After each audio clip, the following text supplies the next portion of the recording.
Good afternoon, good afternoon, good afternoon. और मेरे यकीनियंस, क्या हाल चाल, कैसे हो सब लोग? बढ़िया।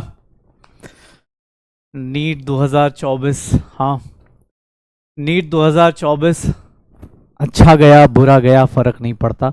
हम यहाँ पर हैं, मतलब ये है कि नीट 2025 का टारगेट कर लिया है हम लोगों ने। नीट 2025 का टारगेट कर लिया है। हाँ, बहुत बढ़िया। चलो भाई, बहुत बढ़िया। Good afternoon everyone, good afternoon यार सबका। मेरे बहुत ही प्यारे बैच और बहुत ही अच्छे सबसे ज़्यादा रिजल्ट देने वाले बैच, ठीक है, तुम सभी का यहाँ स्वागत है। और यस यस, अरे बातें करेंगे, पहले रुक जाओ, आराम से सबको आ जाने दो, सेटल हो जाने दो, सबके सब शांति से बैठ जाने दो, आराम से क्लास के लिए प्रिपेयर्ड हो जाने दो। आज आज बहुत दिनों बाद फाइनली जब भी एग्ज़ाम बीतता है तो टीचर्स के लिए एक बड़ा अजीब सी सिचुएशन होती है। जैसे अभी देखोगे कुछ दिनों बाद रिजल्ट आने वाला है, बहुत सारे बच्चे सेलिब्रेट कर रहे होते हैं और वहीं पर हमें उनको भी उनके साथ भी सेलिब्रेट करना होता है और आपके साथ भी बैठना होता है। तो इन दोनों को बैलेंस करते हुए थोड़ा लेट आए हैं लेकिन दुरुस्त आए हैं, टेंशन मत लो। हाँ, थोड़ा लेट आए हैं लेकिन दुरुस्त आए हैं, टेंशन मत लो। हाँ हाँ हाँ, आवाज़ क्लियर है, सबको क्लियर है। बहुत बढ़िया, जिन लोगों के जितने अच्छे मार्क्स आ रहे हैं बहुत बधाई हो। लेकिन हाँ, नीट दो, अच्छा मार्क्स अच्छे आ रहे हैं, ऐसे ही आपको देखना है। अरे भाई थैंक यू, ठीक है, अच्छी बात है। आप कॉलेज पहुंचिए सबके सब, जो लोग जिनका सिलेक्शन हो गया कॉलेज पहुंचिए, और इतना प्यार देने के लिए धन्यवाद, ठीक है। हाँ भाई, ओके, बहुत बढ़िया। जो मुस्कुराहट के साथ, जितनी एनर्जी के साथ आज की क्लास चलने वाली है, मेरी मेरी देखो, मैं मतलब जो लोग नए आए हैं, मैं इतनी ही मेरी बहुत हाई वॉल्यूम मेरी नहीं है, मैं इतनी ही वॉल्यूम पे पढ़ाता हूँ। और मैं ये नहीं कह सकता ये मतलब होगा कि मैं ही सबसे अच्छा पढ़ाता हूँ, नहीं, मैं ठीक ठाक पढ़ाता हूँ, तभी अलग सर ने भरोसा किया है और अब बहुत सारे बच्चे रिजल्ट देते हैं तो पढ़ाते हैं। आपको टेंशन नहीं लेनी है कि मुझे नहीं लगता कि किसी भी टीचर को इस टी शर्ट की, यार इस प्लेटफॉर्म पे खड़ा कोई भी टीचर आपको आपके कॉलेज तक पहुंचाने में नाकामयाब होगा। अगर आप बस स्ट्रिक्टली उसके साथ मतलब अटैच हो जाइए, उसकी बातें फॉलो कीजिए। जैसे हम लोग, मतलब आज से ये जो सिलसिला चालू होने वाला है, आज से बहुत सारे लोग जो पहली बार या जो पहले भी जानते होंगे या किसी न किसी तरीके से देखा होगा, कहीं क्लासेस अटेंड करी होंगी, कोई चैप्टर पढ़ा होगा, तो टेंशन मत लो। हाँ, अगले साल, अगले साल अपना नाम आएगा सिलेक्शन में, अपना नाम आएगा। आजकल जैसे हम लोग ना इंस्टा पे स्टोरी लगाते हैं बच्चों की, तो बहुत अच्छा लगता है, लेकिन फिर ये भी लगता है कोई बच्चा ये ना सोचे कि अरे हमारा सिलेक्शन नहीं हुआ। तुम्हारे लिए है ना यार, यहाँ क्लास ले रहे, वहां तो सिर्फ स्टोरी लगा के छोड़ देते, यहाँ तुम्हारे लिए क्लास लेने आए। हाँ, थैंक यू। जो लोग भी पढ़ाई कर रहे हैं बहुत बढ़िया। न्यूमेरिकल्स की टेंशन मत लो यार, न्यूमेरिकल्स शायद तुम्हें इतना करा दिया जाएगा ना। देखो, ये मेरा थर्ड बैच है, यकीन 2.2 थर्ड बैच है मेरा, मतलब तीसरा साल है मेरा यकीन 2.0 में। और मुझे लगता है कि मैं कोशिश करता हूँ कि हर एक साल कुछ ना कुछ नया आता जाए। और इस साल क्योंकि अभी स्टार्ट होने वाला है, स्टार्ट हो रहा है, ये साल स्टार्ट हो रहा है हमारा नीट 2025 का, सबसे ज़्यादा मेरी नज़र में, मैं पिछले साल ही बोलता था, जो लोग पिछले साल के होंगे वो पता भी होगा, मैं पिछले साल ही बोलता था कि बात मान लो सबसे ज़्यादा रिजल्ट प्रोड्यूसिंग बैच मिलेगा। और मैं मतलब आज भी दावे के साथ बोल सकता हूँ कि एक तो वो बच्चा सबसे ज़्यादा रिजल्ट देने वाला है जो 11-12 से लगातार पीडब्ल्यू के साथ जुड़ा हुआ है और सही से पढ़ाई कर रहा है, और दूसरा ये बैच, क्योंकि ये ना जो चोट खाए हुए लोग होते हैं ना, बहुत बहुत बहुत आगे जाते हैं। मुझे ऐसा लगता है जिनका भी सिलेक्शन नहीं हुआ है, ये ना ये मत सोचो कि सिलेक्शन नहीं हुआ, तुम ये बस सोचो कि यार इस बार नहीं हुआ है क्योंकि अगली बार ना जो अपनी औकात में था इस बार ना उससे ज्यादा औकात वाला कॉलेज लेके जाएंगे। जितनी इस बार के औकात में सोचा था ना कि यार इस बार बस जीएमसी मिल जाए, लास्ट के दिनों में सोच रहे होगे जिनका भी सिलेक्शन नहीं हुआ है, कहीं ना कहीं मन में होगा कि यार जीएमसी मिल जाए, बस गवर्नमेंट मेडिकल कॉलेज मिल जाए। अगली बार ना याद रखना, अगले साल नीट 2025 में अपनी जो भी औकात थी ना उसका कम से कम, मतलब औकात से बढ़ के सपना देखेंगे और उसको पूरा भी करेंगे इस साल नीट 2025 में भी। मतलब मेरा मानो तो मैं तो चाहता हूं यार यहाँ पर अब की बार 700 पार हो ही जाए यार। मतलब नीट 2025 में 700 से नीचे क्या ही रहोगे, मतलब 700 से नीचे नहीं है। बेसिक से नहीं बेटा, हम एसिडिक से पढ़ाएंगे, ठीक है। बेसिक से ही होगा भाई, ऑब्वियस है, बैच स्टार्ट हो रहा है, बेसिक से दिक्कत नहीं होता है, कोई भी टीचर बेसिक से ही चालू करता है, टेंशन मत लो। हाँ, क्वेश्चंस की बात करें तो क्वेश्चंस इस बार और ज़्यादा, ठीक है, क्वेश्चंस इस बार इतना मैं प्रॉमिस करता हूँ, पिछले साल के आपको मेरे लेक्चर्स मिल जाएंगे सारे, मतलब लास्ट ईयर के आप वहाँ से देखेंगे, इस साल में उससे पहले वाले का भी देखेंगे, उसके रिस्पेक्ट में इस साल के कम से कम हर एक चैप्टर में, मैं अपनी बात बताता हूँ, मिनिमम कम से कम 50 से 100 क्वेश्चंस का डिफरेंस, मिनिमम 50 क्वेश्चंस का डिफरेंस आपको दिखेगा। इसीलिए जो लोग पिछले साल का कुछ अगर फॉलो कर रहे हैं या पिछले साल के लेक्चर्स देख रहे हैं, आप उसको देख सकते हैं, कोई दिक्कत नहीं, मे भी हो सकता है कुछ टेस्ट फॉलो कर रहे हैं या कुछ और चीज़ें फॉलो कर रहे हैं, लेकिन हाँ, इस साल के नोट्स जरूर देखिएगा, इस साल के नोट्स जरूर देखिएगा, ठीक है। बहुत बढ़िया, जिनका सिलेक्शन हो गया है यार, तुम आए हो, बहुत बड़ी बात है यार इस टाइम पे, हाँ ठीक है। हाँ, इस साल एसिडिक से पढ़ाया जाएगा, सब लोग बेसिक से पढ़ाते हैं, हम एसिडिक से पढ़ाएंगे, ओके। चलो,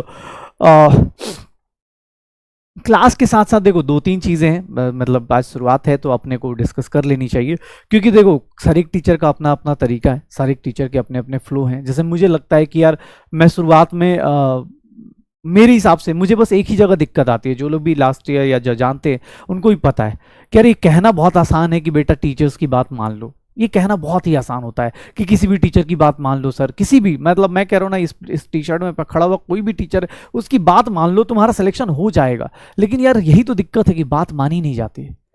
हाँ, होता क्या है, हम आधे अधूरे इधर उधर लटके रहते हैं, मत करो ये। अगर मैं बोलूँ ना, तुम्हें कहीं से कुछ भी पढ़ो, कोई फर्क नहीं पड़ रहा। अगर तुमने सोच लिया कि मुझे इनसे पढ़ना है तो इनसे पढ़ो, भरोसा रखो, एक टाइम आएगा जहां पर सब कुछ, सारी दुनिया ना सिर्फ तुम्हें देखेगी, उस टाइम का वेट करो, उस दिन तुम बोलोगे कि हाँ सर, थोड़ा सा शुरुआत के 1-2 महीने हमें थोड़ा दिक्कत हुई, लेकिन हाँ, जैसे बोलते हैं ना कि रगड़ने पे ही पत्थर ना आग में कन्वर्ट, पत्थर आग प्रोड्यूस करता है या पत्थर हीरे में कन्वर्ट होता है, तो वही बात है, जितना रगड़ोगे उतना आगे जाओगे, ठीक है। सफिशियंट है बहुत ज़्यादा, मतलब मैं सच बताऊं, मेरे हिसाब से मुझसे अगर कोई पूछता है, क्लास में 2-3 चीज़ें करनी है इस बार भी, और इस बार तो मतलब कुछ सोचा है, अब यूट्यूब पे ज़्यादा नहीं बता सकता, क्लास में आओगे तो ज़्यादा अच्छे से बताऊंगा। इस बार मतलब कुछ सोचा हुआ है, इस बार थोड़ा अलग सोचा हुआ है। हाँ, सारी चीज़ें हाँ यूट्यूब पे डाल देंगे तो फिर वो थोड़ा सा अपनी प्राइवेसी, अपनी वायलेशन हो जाएगी ना, अपनी यकीन वालों के साथ थोड़ी प्राइवेसी वायल। हाँ, कोई दिक्कत नहीं, कहीं से ही पढ़ लो यार, कोई दिक्कत नहीं। मैं कह रहा हूँ कि अगर आप ऑलरेडी पढ़ रहे हो, पढ़ते रहो वहाँ से चुपचाप, ये इधर उधर मत भटको, क्योंकि ज़्यादा फायदा होगा नहीं। सब लोग केमिस्ट्री पढ़ा रहे, सब लोग फिजिक्स ही पढ़ा रहे, सब लोग बायो ही पढ़ा रहे, बहुत ज़्यादा डिफरेंस नहीं है। लेकिन हाँ, अगर फॉलो करोगे, इस साल स्ट्रिक्टली फॉलो करोगे, तो जो इस बार का टारगेट है वो यही है कि यार इस बार ना, मतलब सिर्फ और सिर्फ रैंक नहीं चाहिए, सिर्फ और सिर्फ सिलेक्शन नहीं चाहिए, इस बार मतलब चाहिए अपने को, इस बार एम्स वाला कॉलेज चाहिए यार, इस बार एम्स वाला कॉलेज चाहिए, ठीक है। मुझे मतलब मेरा ये टारगेट है कि यार इस बार तो ऑब्वियस है, अब जो इस टाइम पे आ रहा है इसका मतलब यही है कि या तो आप पूरा एनटीए का आंसर की मिला के आए हो, एनटीए के ऑप्शंस मिला के आए हो, आपको पता चल गया है कि आपका सिलेक्शन या इस बार कहीं प्रॉब्लम आ रही है, तो इस बार सोच के आए हो, तो अगली बार तो भैया औकात से बाहर, हाँ औकात से बाहर का सपना देखेंगे और करेंगे यार, पूरा भी कर लेंगे, टेंशन मत लो, पूरा भी हो जाएगा। मुझे नहीं लगता किसी बच्चे को यहाँ दिक्कत आएगी। 200 आए हैं तो मैं इस बार एक लड़की, मतलब नाम नहीं ले सकता, लेकिन मुझे पता है, मे बी कहीं हो सकता है यहाँ आई भी हो, ठीक है। सिर्फ उसका पिछली बार 260 नंबर थे, 260, एंड उसकी मतलब फैमिली की या पापा की बहुत अच्छी हालत नहीं थी। सोचो, लोग यहाँ बोलते हैं ऑफलाइन टेस्ट दो, ये दो वो दो। जब उसने मुझे अपनी मतलब बातें बताई और वीडियो कॉल पे दिखाया, तो मुझे खुद को आंसू आ गए कि यार मैं इस जगह पे ये बच्चा ऐसा कर सकता है, तो पता नहीं तुम लोगों के पास तो बहुत सारे बच्चे ऐसे हैं जिनके पास बहुत सारा रिसोर्स है, तुम लोग तो पता नहीं क्या क्या कर सकते हो। सोचो, उसने कोई ऑफलाइन टेस्ट नहीं दिया, क्यों? ऐसा नहीं था उसको मन नहीं था, लेकिन उसके पास पैसे नहीं थे, या उसको जाने के, या बोलते ना कि ऑब्वियस है शहर जाना पड़ता गाँव से उठ के, और मतलब उतने पैसे नहीं है कि वो जाके टेस्ट दे। उसने एक ही टेस्ट दिया साल में जाके सीधा नीट, और 680 के करीब मार्क्स आए उसके, 260 से 680 पे गई है वो एक साल के अंदर। तो तुम लोग यार बहुत अच्छा कर सकते हो, बहुत अच्छा कर सकते हो, ठीक है। हाँ यार, बहुत बहुत सारे एग्जाम्पल्स हैं जो बहुत सारे चीज़ों को पार कर जाते हैं।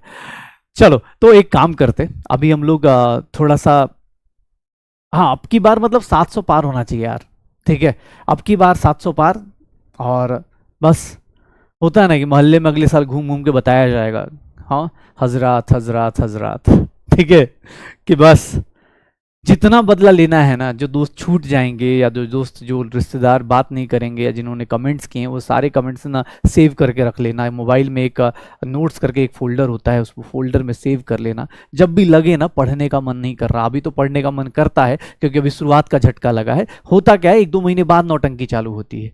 शुरुआत क्या होती है, सब लोग स्टार्ट जब करते हैं ना, देखो मैं सीधा सीधा बताऊँ ना, तो मैं स्टार्ट जब करते हैं ना, हम सब लोग स्टार्टिंग पॉइंट सबका सेम है। मैं हर एक क्लास में बोलता हूँ, चाहे वो कोई बैच हो, चाहे वो यकीन 1.0 2.0 कोई बैच हो, स्टार्टिंग पॉइंट सबका सेम होता है। अगर आप सही से स्टार्ट कर रहे हो ना, 3 जून ये है अपना, ये 3 जून 2024 है। तुम्हें लगेगा ये क्या दिन है, मैं सच बताऊं ना, अगर अपने आप से एक कसम खा लो ना, तो ये तुम्हारी लाइफ का ना लाइफ चेंजिंग डे हो सकता है। तुम्हारी लाइफ का लाइफ चेंजिंग डे हो सकता है, मैं सच बता रहा हूँ। तुम्हारे लिए, लोगों के लिए और जनता के लिए ना, सिर्फ और सिर्फ एक दिन है, एक कैलेंडर का एक डे है। लेकिन तुम्हारे लिए, जिनको भी फाइट करना है ना भाई, तुम्हारे लिए ये पूरा का पूरा लाइफ चेंजिंग डे है। क्योंकि तुमने अगर आज से डिसीजन ले लिया कि बस यार ये मेरी मंजिल है और यही मुझे करना है। क्योंकि होता क्या है ना, कि शुरुआत यहां से सब लोग करते हैं। जैसे अभी देखोगे ना, शुरुआत सब लोग करेंगे। जैसे शुरुआत ऑब्वियस है, जब लेजेंड्स ने शुरू किया होगा उस टाइम भी बहुत सारे लोगों ने किया होगा। लेकिन दिक्कत क्या आती है, अगले साल देखो ना, अगले साल का बताता हूं। अगले साल मुझे कोई, मान लेता हूं 4 मई हम लोग मान लेते हैं, एक अप्रॉक्सीमेटली डेट जो मुझे लगता है 4 मई 2025 एग्जाम का डेट मान लेते। ठीक है, नीट एग्जाम का जो पैटर्न चल रहा है उसके हिसाब से 4 मई को हम लोग ये डेट मान लेते हैं। ये भी एक कैलेंडर का नॉर्मल डेट होगा, लेकिन तुम्हारी जिंदगी का ऑब्वियस है, ये दोनों डेट्स के बीच का जो सफर है ना, 3 जून से लेके 4 मई 2025 तक, नीट एक प्रोबेबल डेट है भाई, अभी मत बोल देना, प्रोबेबल डेट है, प्रोबेबल डेट्स हैं। अगर इस दिन आ जाए तो भैया मैं बता रहा हूं, 3 से 4 महीने या 5 महीने या 10 महीने जो भी अपने पास तुम जिस तरह से बिताओगे, वो सब चीज यहां रिफ्लेक्ट होगी। जिनका सिलेक्शन नहीं हुआ, अभी जैसे मेरे कुछ लोगों से बात हो रही थी, मैं तुम्हें एक बात बताऊं, ठीक है, तुम्हें एक बात बताओ, जिनका सिलेक्शन नहीं हुआ है, तुम सब लोग ऑब्वियस है जानते हो, तुम खुद की आत्मा से ना एक बार सोच के देखो, सिलेक्शन नहीं होने के रीजन दो, मतलब बहुत एक्सेप्शनल लोगों के होंगे कि बहुत एक्सेप्शनल कुछ ओएमआर मिस्टेक हो गई या कुछ ऐसा हुआ होगा, एक्सट्रीम कंडीशन हो गई, पेपर ऊपर नीचे हो गया, कुछ हुआ होगा। अदरवाइज 90% या 95% जनता कहीं ना कहीं उनको पता होता है कि उनकी कोशिश में कहीं ना कहीं कुछ तो कमी थी, चाहे वो 11th वेस्ट किया, चाहे वो 12th वेस्ट किया, चाहे रिपीट में कुछ ना कुछ वेस्ट किया, चाहे बातें नहीं मानी, कुछ बर्थडे मना गए, कुछ कुछ। जैसे मेरे से कोई पूछे ना कि सर आपका, मैं अपनी तैयारी के टाइम पे मेरा एक मैं बताता हूँ, मेरे अपने कुछ पॉइंट्स थे जहां पर मुझे लगा कि मैं यहाँ पर ना अगर और अच्छा करता तो मैं लाइफ में और अच्छा कर सकता था। मेरी जेई में रैंक खराब आ गई थोड़ी सी, ठीक है, मतलब 5200 के करीब थी, 5200।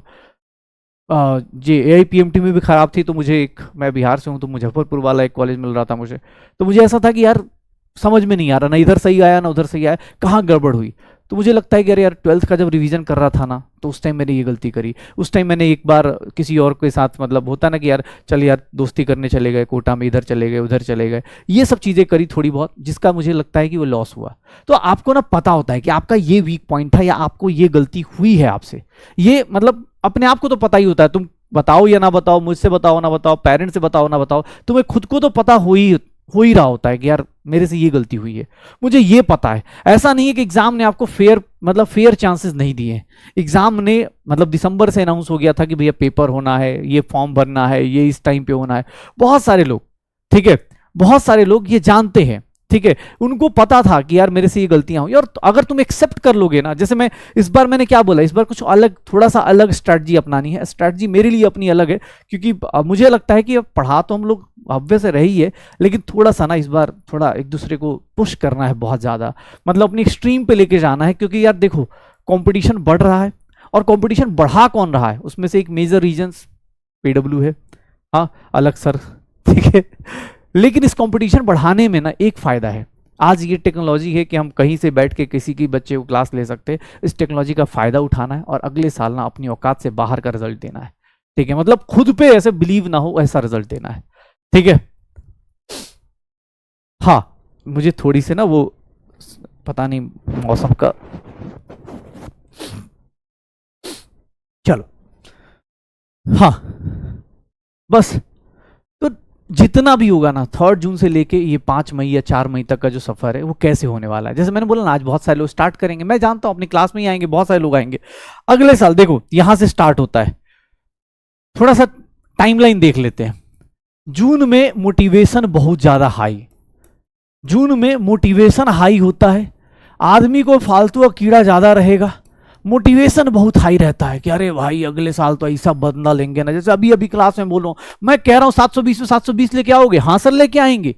720 में 720 लेके आओ, यस सर लेके आएंगे। परसेंटेज बताओ, ये करो वो करो, सर मोल कॉन्सेप्ट के 5000 क्वेश्चन दे दो, सर कम क्वेश्चन हो रहे।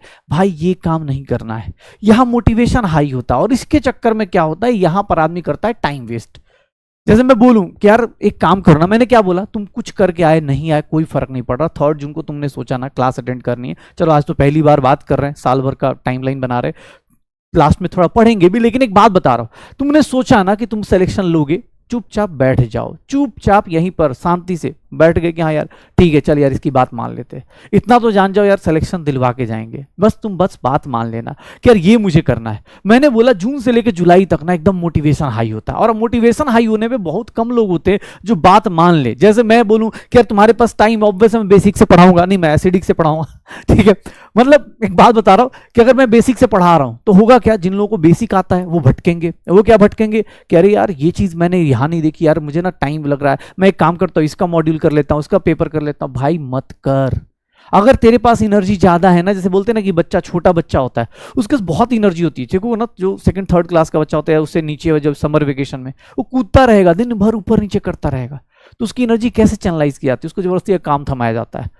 क्या भाई चलो एक काम करो, तुम चलो साथ में घूम के आओ, जाओ सब्जी से ये लेके आओ, वो लेके आओ, दुकान से लेके आओ, क्योंकि उसकी एनर्जी ज्यादा है, उसको चैनलाइज करना जरूरी है। तो अगर आपका मोटिवेशन अभी बहुत हाई है और आपको लगता है कि ऑब्वियस अगले 1 महीने तक सारी जगह, मतलब चाहे वो फिजिक्स हो, चाहे केमिस्ट्री हो, बॉटनी हो, सब जगह थोड़ा थोड़ा बेसिक्स आता है, तो अगर आपको लगता है कि मेरे पास शाम को टाइम बच जा रहा है ना, आप सीधा सीधा एक काम करना।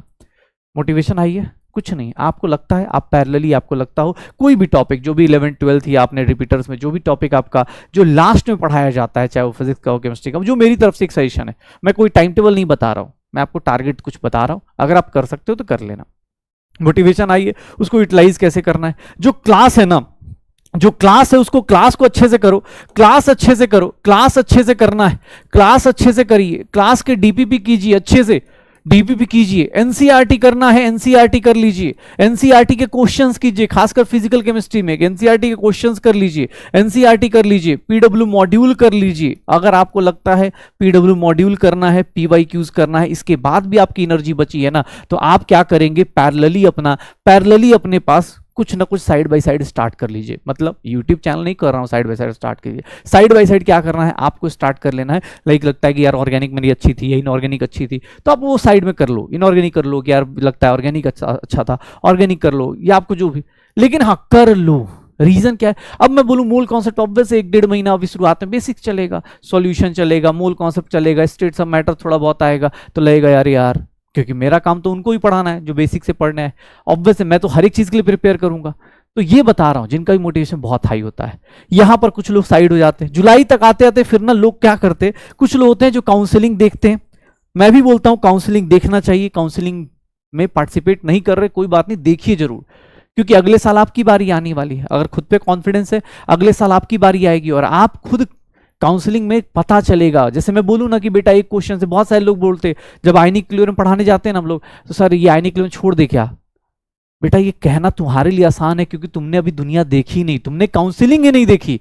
काउंसलिंग देखोगे ना बेटा, एक एक मार्क्स की कीमत पता चलती है, एक एक मार्क्स की कीमत पता चलती है जब काउंसलिंग देखते हो आप लोग। आप काउंसलिंग में पार्टिसिपेट नहीं कर रहे कोई फर्क नहीं पड़ रहा, काउंसलिंग करो, देखो उसको, क्यों, क्योंकि तुम्हें रियलाइज होगा कि टीचर आखिर क्यों बोल रहा है, इतना फोकस क्यों कर रहा है। भैया एक क्वेश्चन से जब किसी का कॉलेज छूटेगा ना, किसी के लिए क्या है अभी सर 5 मार्क्स छूट जाएंगे, अरे बेटा 5 मार्क्स के चक्कर में ना अभी जैसे 710 720 में क्या डिफरेंस है, सिर्फ 2 क्वेश्चन का डिफरेंस है। लेकिन देख लेना एम्स के लिए भी 710 वाले को वेट करना पड़ जाएगा, एम्स दिल्ली के लिए 710 वाले को वेट करना पड़ जाएगा। क्यों, क्या हो रहा है, 2 ही क्वेश्चन तो है। तो ये डिफरेंस होता है, प्लीज ट्राई कीजिएगा जितना हो सकता है, कोशिश करना है। काउंसलिंग देखना है, काउंसलिंग देखिए आप, उससे और क्या होता है, उससे क्या होता है ना, एनर्जी मिलती है। जैसे हम जैसे लोगों को लगता है कि नहीं यार बच्चे को ना पता होना चाहिए, इतना तो पता होना चाहिए कि यार एक क्वेश्चन की कीमत, जो बच्चा बोल रहा है सर मैं ये छोड़ के चला जाऊं, भाई अगर तुझे लग रहा है छोड़ के चला जाना, चला जा, हम लोग क्या ही कर सकते हैं। ऑनलाइन में तो यही फायदा भी है, टीचर ज्यादा से ज्यादा क्या ही कर लेगा, ठीक है। लेकिन ये काम नहीं करना है। बोलते हैं ना जून से जुलाई, जुलाई से, अब यहां पर ना जुलाई से लेके अगस्त, और अगस्त, अभी देखो यहां पर अगस्त, सितंबर, अक्टूबर, जो 3-4 महीने, नवंबर, ये 2-4 महीने जब से दिवाली नहीं आ रही, टिल दिवाली जो यहां पर होता है, टिल दिवाली यहां पे आती है आपकी, यहां पर जो बच्चा होता है ना, रियल कैंडिडेट जो होता है ना, ये जो रियल कैंडिडेट होगा, जो रियल कैंडिडेट जो नीट का रियल कैंडिडेट होता है ना, वो यहां पर होता है, और वो यहां पे फाइट करता है जब पूरी दुनिया सोई सोई होती है। मैं सच बता रहा हूं, दिवाली से पहले, दिवाली में जो बम फूटने वाले हैं ना, उससे पहले अपने पास सिलेबस का हो चाहे जो हो, जितनी भी हो सकती है ना, इतनी शांति रखना कि दिवाली धूमधाम से मना पाए। क्यों? क्योंकि सर यहां पर ना रियल कैंडिडेट बचता है, वो यहां से ले, क्योंकि देखोगे ना दिसंबर के बाद बेटा स्टार्ट होता है यूट्यूब पे ज्ञान, how to crack NEET in 4 months. ये यहां से स्टार्ट हो जाता है, दिसंबर से जनवरी, जनवरी से फरवरी, ये सब स्टार्ट हो ही जाता है। तो इसकी टेंशन आपको, जो मेरे हिसाब से जो रियल बच्चा है जिसको पढ़ना है ना बेटा, वो यहां पर, आपकी पढ़ाई यहां पर होगी। रीजन क्या होता है? दूर तक, एक तो बहुत दूर होता है एम, कि अरे यार एक, अभी जैसे शुरुआत में तो मोटिवेशन आई है, तो अभी तो ये ज्ञान भी थोड़ा वो लगेगा कि अरे हम तो ऐसे ही बहुत एनर्जी में चल रहे हैं। भाई एनर्जी में देखो, रियलिटी ये है, मेरे से कोई पूछे सर टाइम टेबल बता दो, नहीं बता सकता टाइम टेबल। किसी को रात को पढ़ना है, किसी को दिन में पढ़ना है, पढ़ भाई, तेरी अपनी मर्जी है। मेरा सिर्फ और सिर्फ एक ही मोटो है, तो दिन में पढ़, रात में पढ़, मत पढ़, जैसे भी हो सिलेक्शन लेके जा भाई। हमें इस बात से ज्यादा खुशी है, मेरे से पढ़, किसी और से पढ़, इस बात से कोई फर्क नहीं पड़ता। जब तुम खुद की लाइफ में झांक के देखोगे ना, तुम्हें लगना चाहिए कि यार मेरा सिलेक्शन हुआ।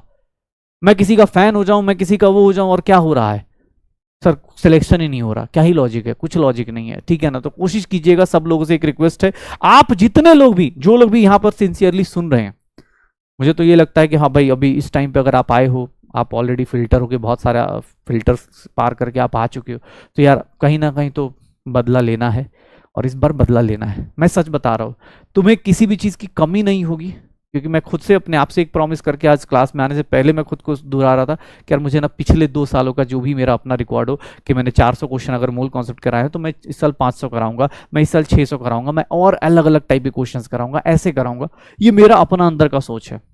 तो तुम भी यही सोच के बैठो कि भैया मुझे ना ये जो सर बता रहे हैं, और मैं तुम्हें रियलिटी तुम्हें ही पता होगी, जिन्होंने पिछले साल ड्रॉप किया होगा उनको ही पता होता है।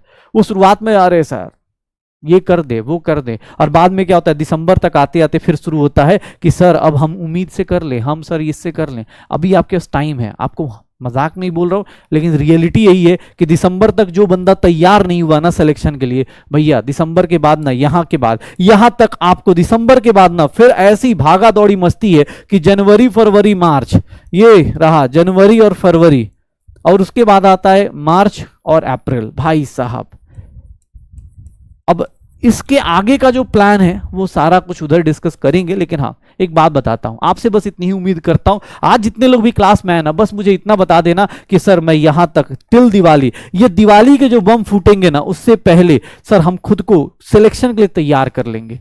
ये पूरे साल का रास्ता है भाई। कुछ लोग यहाँ हाई हट जाएंगे, कुछ लोग यहाँ होंगे, कुछ तो ऐसे भी होंगे कि सर ऑनलाइन करें कि ऑफलाइन करें, कि इनसे करें कि उनसे करें, कुछ ऐसे भी कन्वर्सेशन करते रह जाएंगे, और साल भर के बाद यही आएगा कि सर अब मतलब फिर से कन्वर्सेशन कर ही लेते।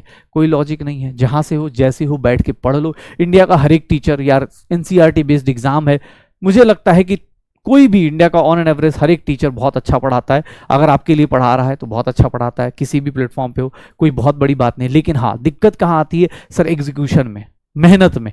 अगर मैं बोल रहा हूँ कि मैं इस बार और मेहनत करूंगा, तो आपके साइड से भी आना चाहिए कि हाँ सर हम भी इस बार बहुत मेहनत करेंगे, बहुत मेहनत करेंगे, ठीक है, बहुत मेहनत करेंगे इस बार, ठीक है। इस बार बाहुबली सर ने आपको कटप्पा बोला, क्या है भाई, कौन है बाहुबली सर? ठीक है, बाहुबली सर कौन है भाई?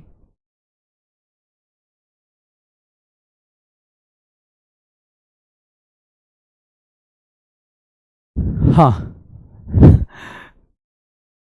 अच्छा अभिषेक सर, अरे यार हाँ ठीक है ना। तो कटप्पा ने बाहुबली को क्यों मारा पार्ट 2 में पता चल गया था ना, तो भाई बस क्योंकि दुनिया को बचाना था भाई, ठीक है। ठीक है, तो देखो चलो, मैं सोच रहा हूँ पता नहीं कौन आ गया इधर। ये देखो, ये देखो जो भी अपने पास, ठीक है ना, यहाँ पर भाई हाँ हाँ बस अच्छा, आज जब से सर की क्लास हुई है ना, बढ़िया बढ़िया, फिजिक्स में भी आज फ्रेश स्टार्ट बहुत लोगों ने किया है, बहुत बढ़िया है। ठीक है, हाँ भाई, जिसका सिलेक्शन हो गया भैया मुबारक हो तुम्हें। और तुम लोग जिनका भी सिलेक्शन हो गया यार, मतलब मुझे ऐसा लगता है कि तुम्हारा एक रोल बहुत ज़्यादा होता है कि आसपास जो भी तुम्हें इस तरह के बच्चे दिखे जो इस साल सिलेक्शन नहीं हुए, प्लीज़ उनको समझाओ और उनको सही डायरेक्शन में, जैसे हम लोग बात कर रहे हैं, मैं तो खासकर मुझे ऐसा लगता है कि तुम्हारा जो इसका सिलेक्शन होता है वो झुक जाना चाहिए और अच्छे से सबको समझाना चाहिए।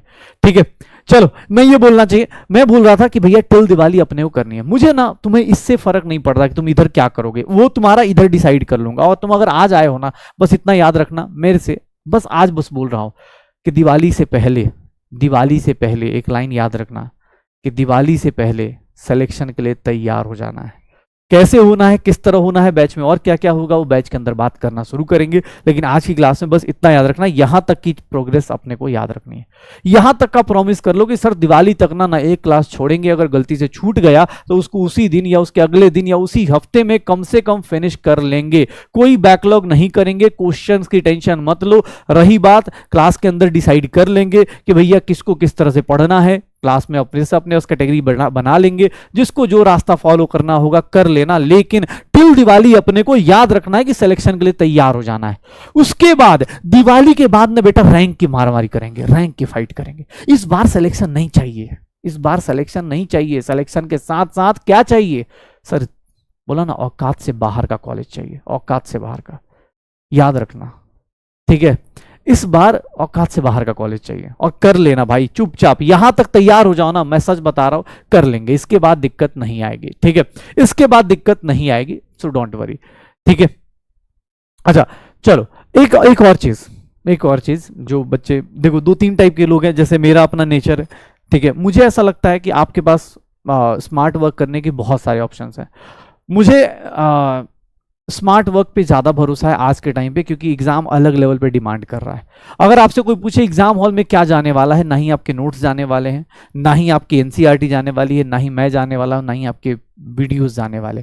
जो जाएगा वो सिर्फ और सिर्फ क्या चाहेगा, आपका जो भी प्रैक्टिस किया हुआ, आपका जो मेंटल अपने पास होता है ना, कि जो आपकी मेंटल शार्पनेस है, आपकी जो टेस्ट से आती है, जो बार बार रिजल्ट से आती है, बार बार टेस्ट से आएगी, वो मेंटल शार्पनेस आपके साथ जाएगी। और वो कैसे आएगी, किस तरह से आएगी, ये ध्यान रखना है। कोई बोल दे कि सर एग्जाम हॉल में, मुझे ऐसा लगता है कि नोट्स बनाना, दो टाइप के लोग हैं, जिनको लगता है क्लास में साथ साथ नोट्स बनाने हैं, जिनकी राइटिंग ठीक ठाक है, जिनको लगता है क्लास में नोट्स बन जाएंगे, आप बनाइए। मुझे लगता है कि मैं दोनों ऑप्शंस खोल के रखूंगा। अगर मेरी राइटिंग, जैसे मेरी राइटिंग फास्ट लिखूंगा तो खराब हो जाती है, हाँ, लेकिन हाँ, अगर आप नोट्स नहीं बना रहे हैं तो स्मार्ट नोट्स बनाओ। स्मार्ट नोट्स क्या है, ये पीडीएफ्स आपको अगले एक साल तक पूरा का पूरा till your exam, after exam भी मिल जाएगा 1 महीने तक, तो टेंशन नहीं लेना है। हाँ, क्वेश्चंस मैं ज्यादातर अपने क्लास में मोस्टली बोलता हूँ कि यार नोट्स बने चाहे ना बने, क्लास नोट्स बने चाहे ना बने, नोट्स दो टाइप के हो जाएंगे आपके पास। एक तो क्लास नोट्स हो जाएंगे, दूसरा समरी नोट्स मैं खुद ही दे दूंगा, समरी लेक्चर मैं खुद ही दे दूंगा, या फिर फॉर्मूला शीट मैं खुद का ही दे दूंगा भाई, तो टेंशन उसकी भी नहीं है, फॉर्मूला शीट आपको मिल जाएगा। सर नोट्स आप क्लास नोट्स बनाना चाहें, ये बनाना चाहें, कंपलसरी नहीं है, मेरी तरफ से कोई चीज कंपलसरी नहीं है, क्योंकि मुझे इतना पता है एग्जाम के टाइम पे एग्जाम हॉल में ये नोट्स की मारामारी नहीं चल रही कि भैया किसके कितने सुंदर नोट्स हैं, किसने कितने कलर्ड नोट्स बनाए, एग्जाम इस पे डिसाइड नहीं हो रहा।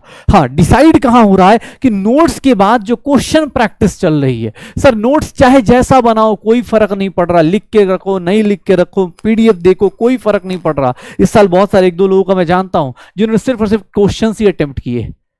नोट्स आजकल ठीक है, अगर फाइनेंशियल दिक्कत नहीं है, आप प्रिंट आउट कर लो, कुछ भी कर लो, आपके पास अलग अलग ऑप्शंस हैं।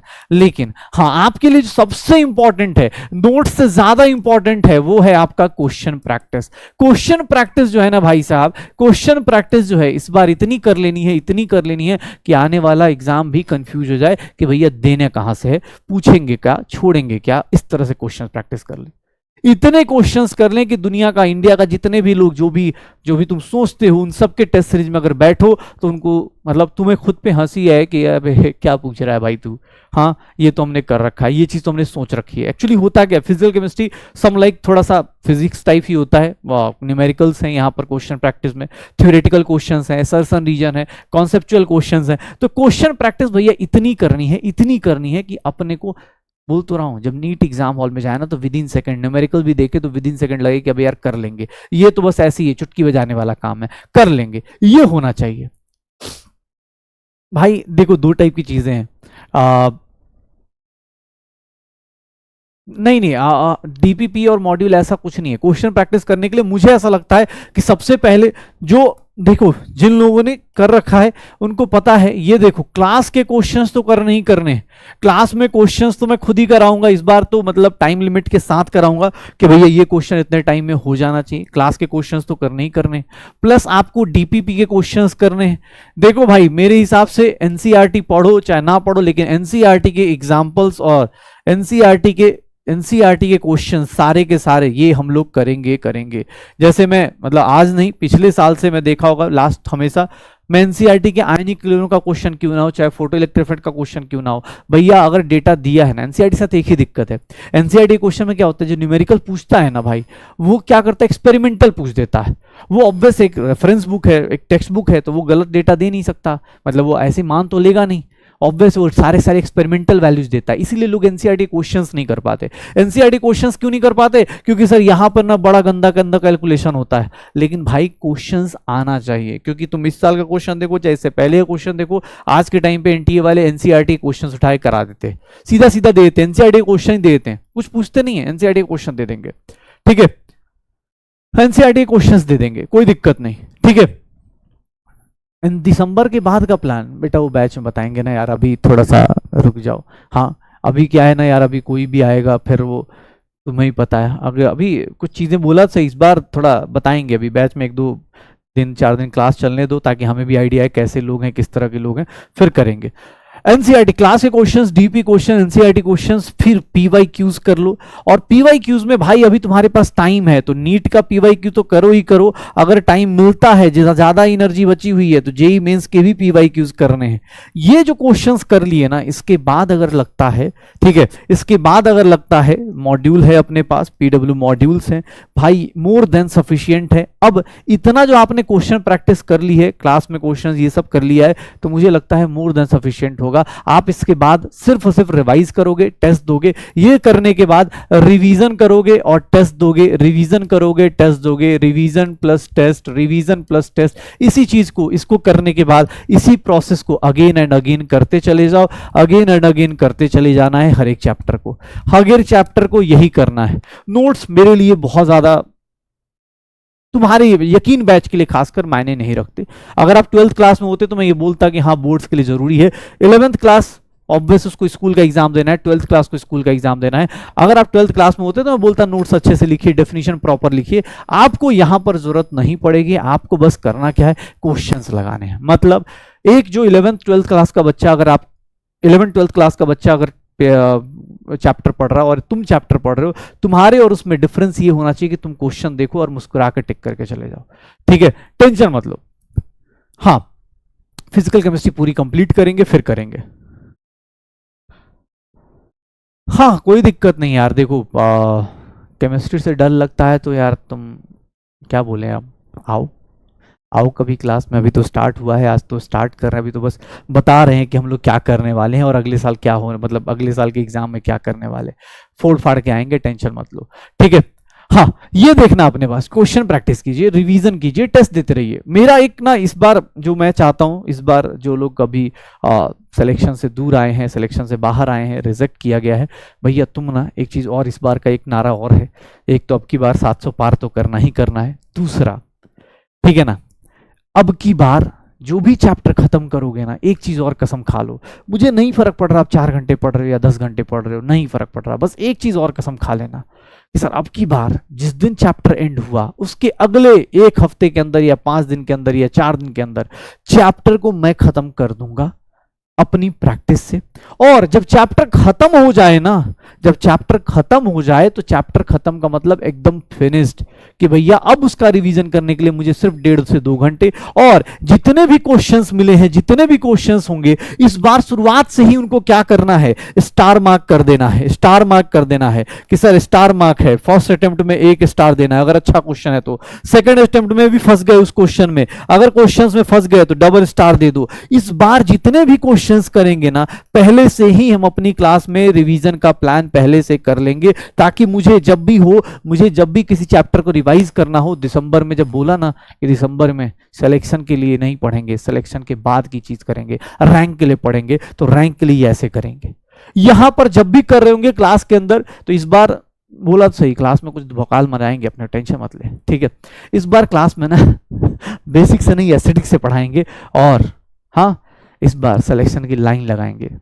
तुम बस साथ में आ जाओ, अच्छे से आ जाओ। आधे अधूरे मन से आओगे ना, इधर से उधर तड़पते रहोगे, कोई फर्क नहीं पड़ेगा। तुम्हें एक टेस्ट नहीं, पता नहीं कितने टेस्ट देने। किसी को लगता हो कि अरे सर मेरा ये सिलेबस छूट रहा है, वो सिलेबस छूट रहा है, मर्जी है।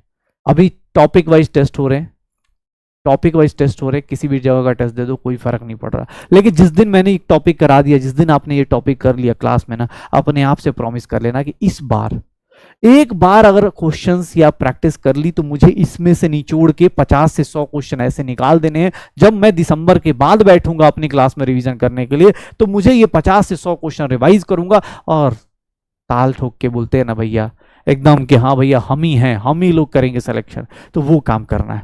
देखो मेरा नोट्स कितना छोटा सा है, ठीक है। मैं रियलिटी में मेरा ऐसा ही, अब क्या बोल सकते हैं, मेरा पढ़ाने का स्टाइल यही है कि नोट्स कम से कम हो, छोटे हो, और क्वेश्चंस ज्यादा हो। फिजिकल केमिस्ट्री में तो यही चलेगा। ऑर्गेनिक इनऑर्गेनिक होगी तो ऑब्वियस वहां नोट्स ज्यादा हो जाते हैं, क्वेश्चन प्रैक्टिस भी ऑब्वियस करना पड़ेगा, ठीक है। कोई दिक्कत नहीं, कहीं से भी कर लो, ठीक है। हाँ टेंशन फ्री रहो, ठीक है ना, सबको पता है, सबको सब चीजें पता है, ठीक है। हाँ देखो अपने को कोई फर्क नहीं पड़ रहा। तुम्हें कुछ चीजें होती हैं कि अभी आपको लगता हो कि अरे लेट हो गया, कोई लेट नहीं हुआ, अभी भी बहुत मोर देन सफिशिएंट टाइम। मैंने आपको अभी कैलेंडर दिखाया ना, आपकी कैलेंडर में जो बच्चा यहाँ पर ना, कुछ बच्चे यहीं पर सिलेक्शन डिसाइड कर लेते हैं, जो इस बार 680 690 720 ये 700 लेके आ रहे हैं, वो यहीं तक सिलेक्शन डिसाइड हो चुका होता है। आप इस साल सिलेक्शन फाइट करना चाहते हो, सिलेक्शन करो, अदरवाइज मैं ही हूँगा, शायद दिसंबर में आके मैं ही बोलूंगा मैं क्रैश कोर्स में पढ़ा रहा हूँ, पढ़ लो वहाँ पे, क्योंकि मुझे उसके बाद पता है अब यहाँ तक कर लिया ना, तो सिलेक्शन के बाद रैंक की फाइट करोगे। लेकिन इधर जाओगे ना तो भाई बहुत मुश्किल हो जाएगी। सिलेक्शन उनका भी होता है लेकिन रैंक नहीं दे पाते, तो वो काम नहीं करना है। क्लास के क्वेश्चंस नोट नहीं करने होते, नोट करना भी होता है। क्लास के क्वेश्चंस क्लास में देखेंगे।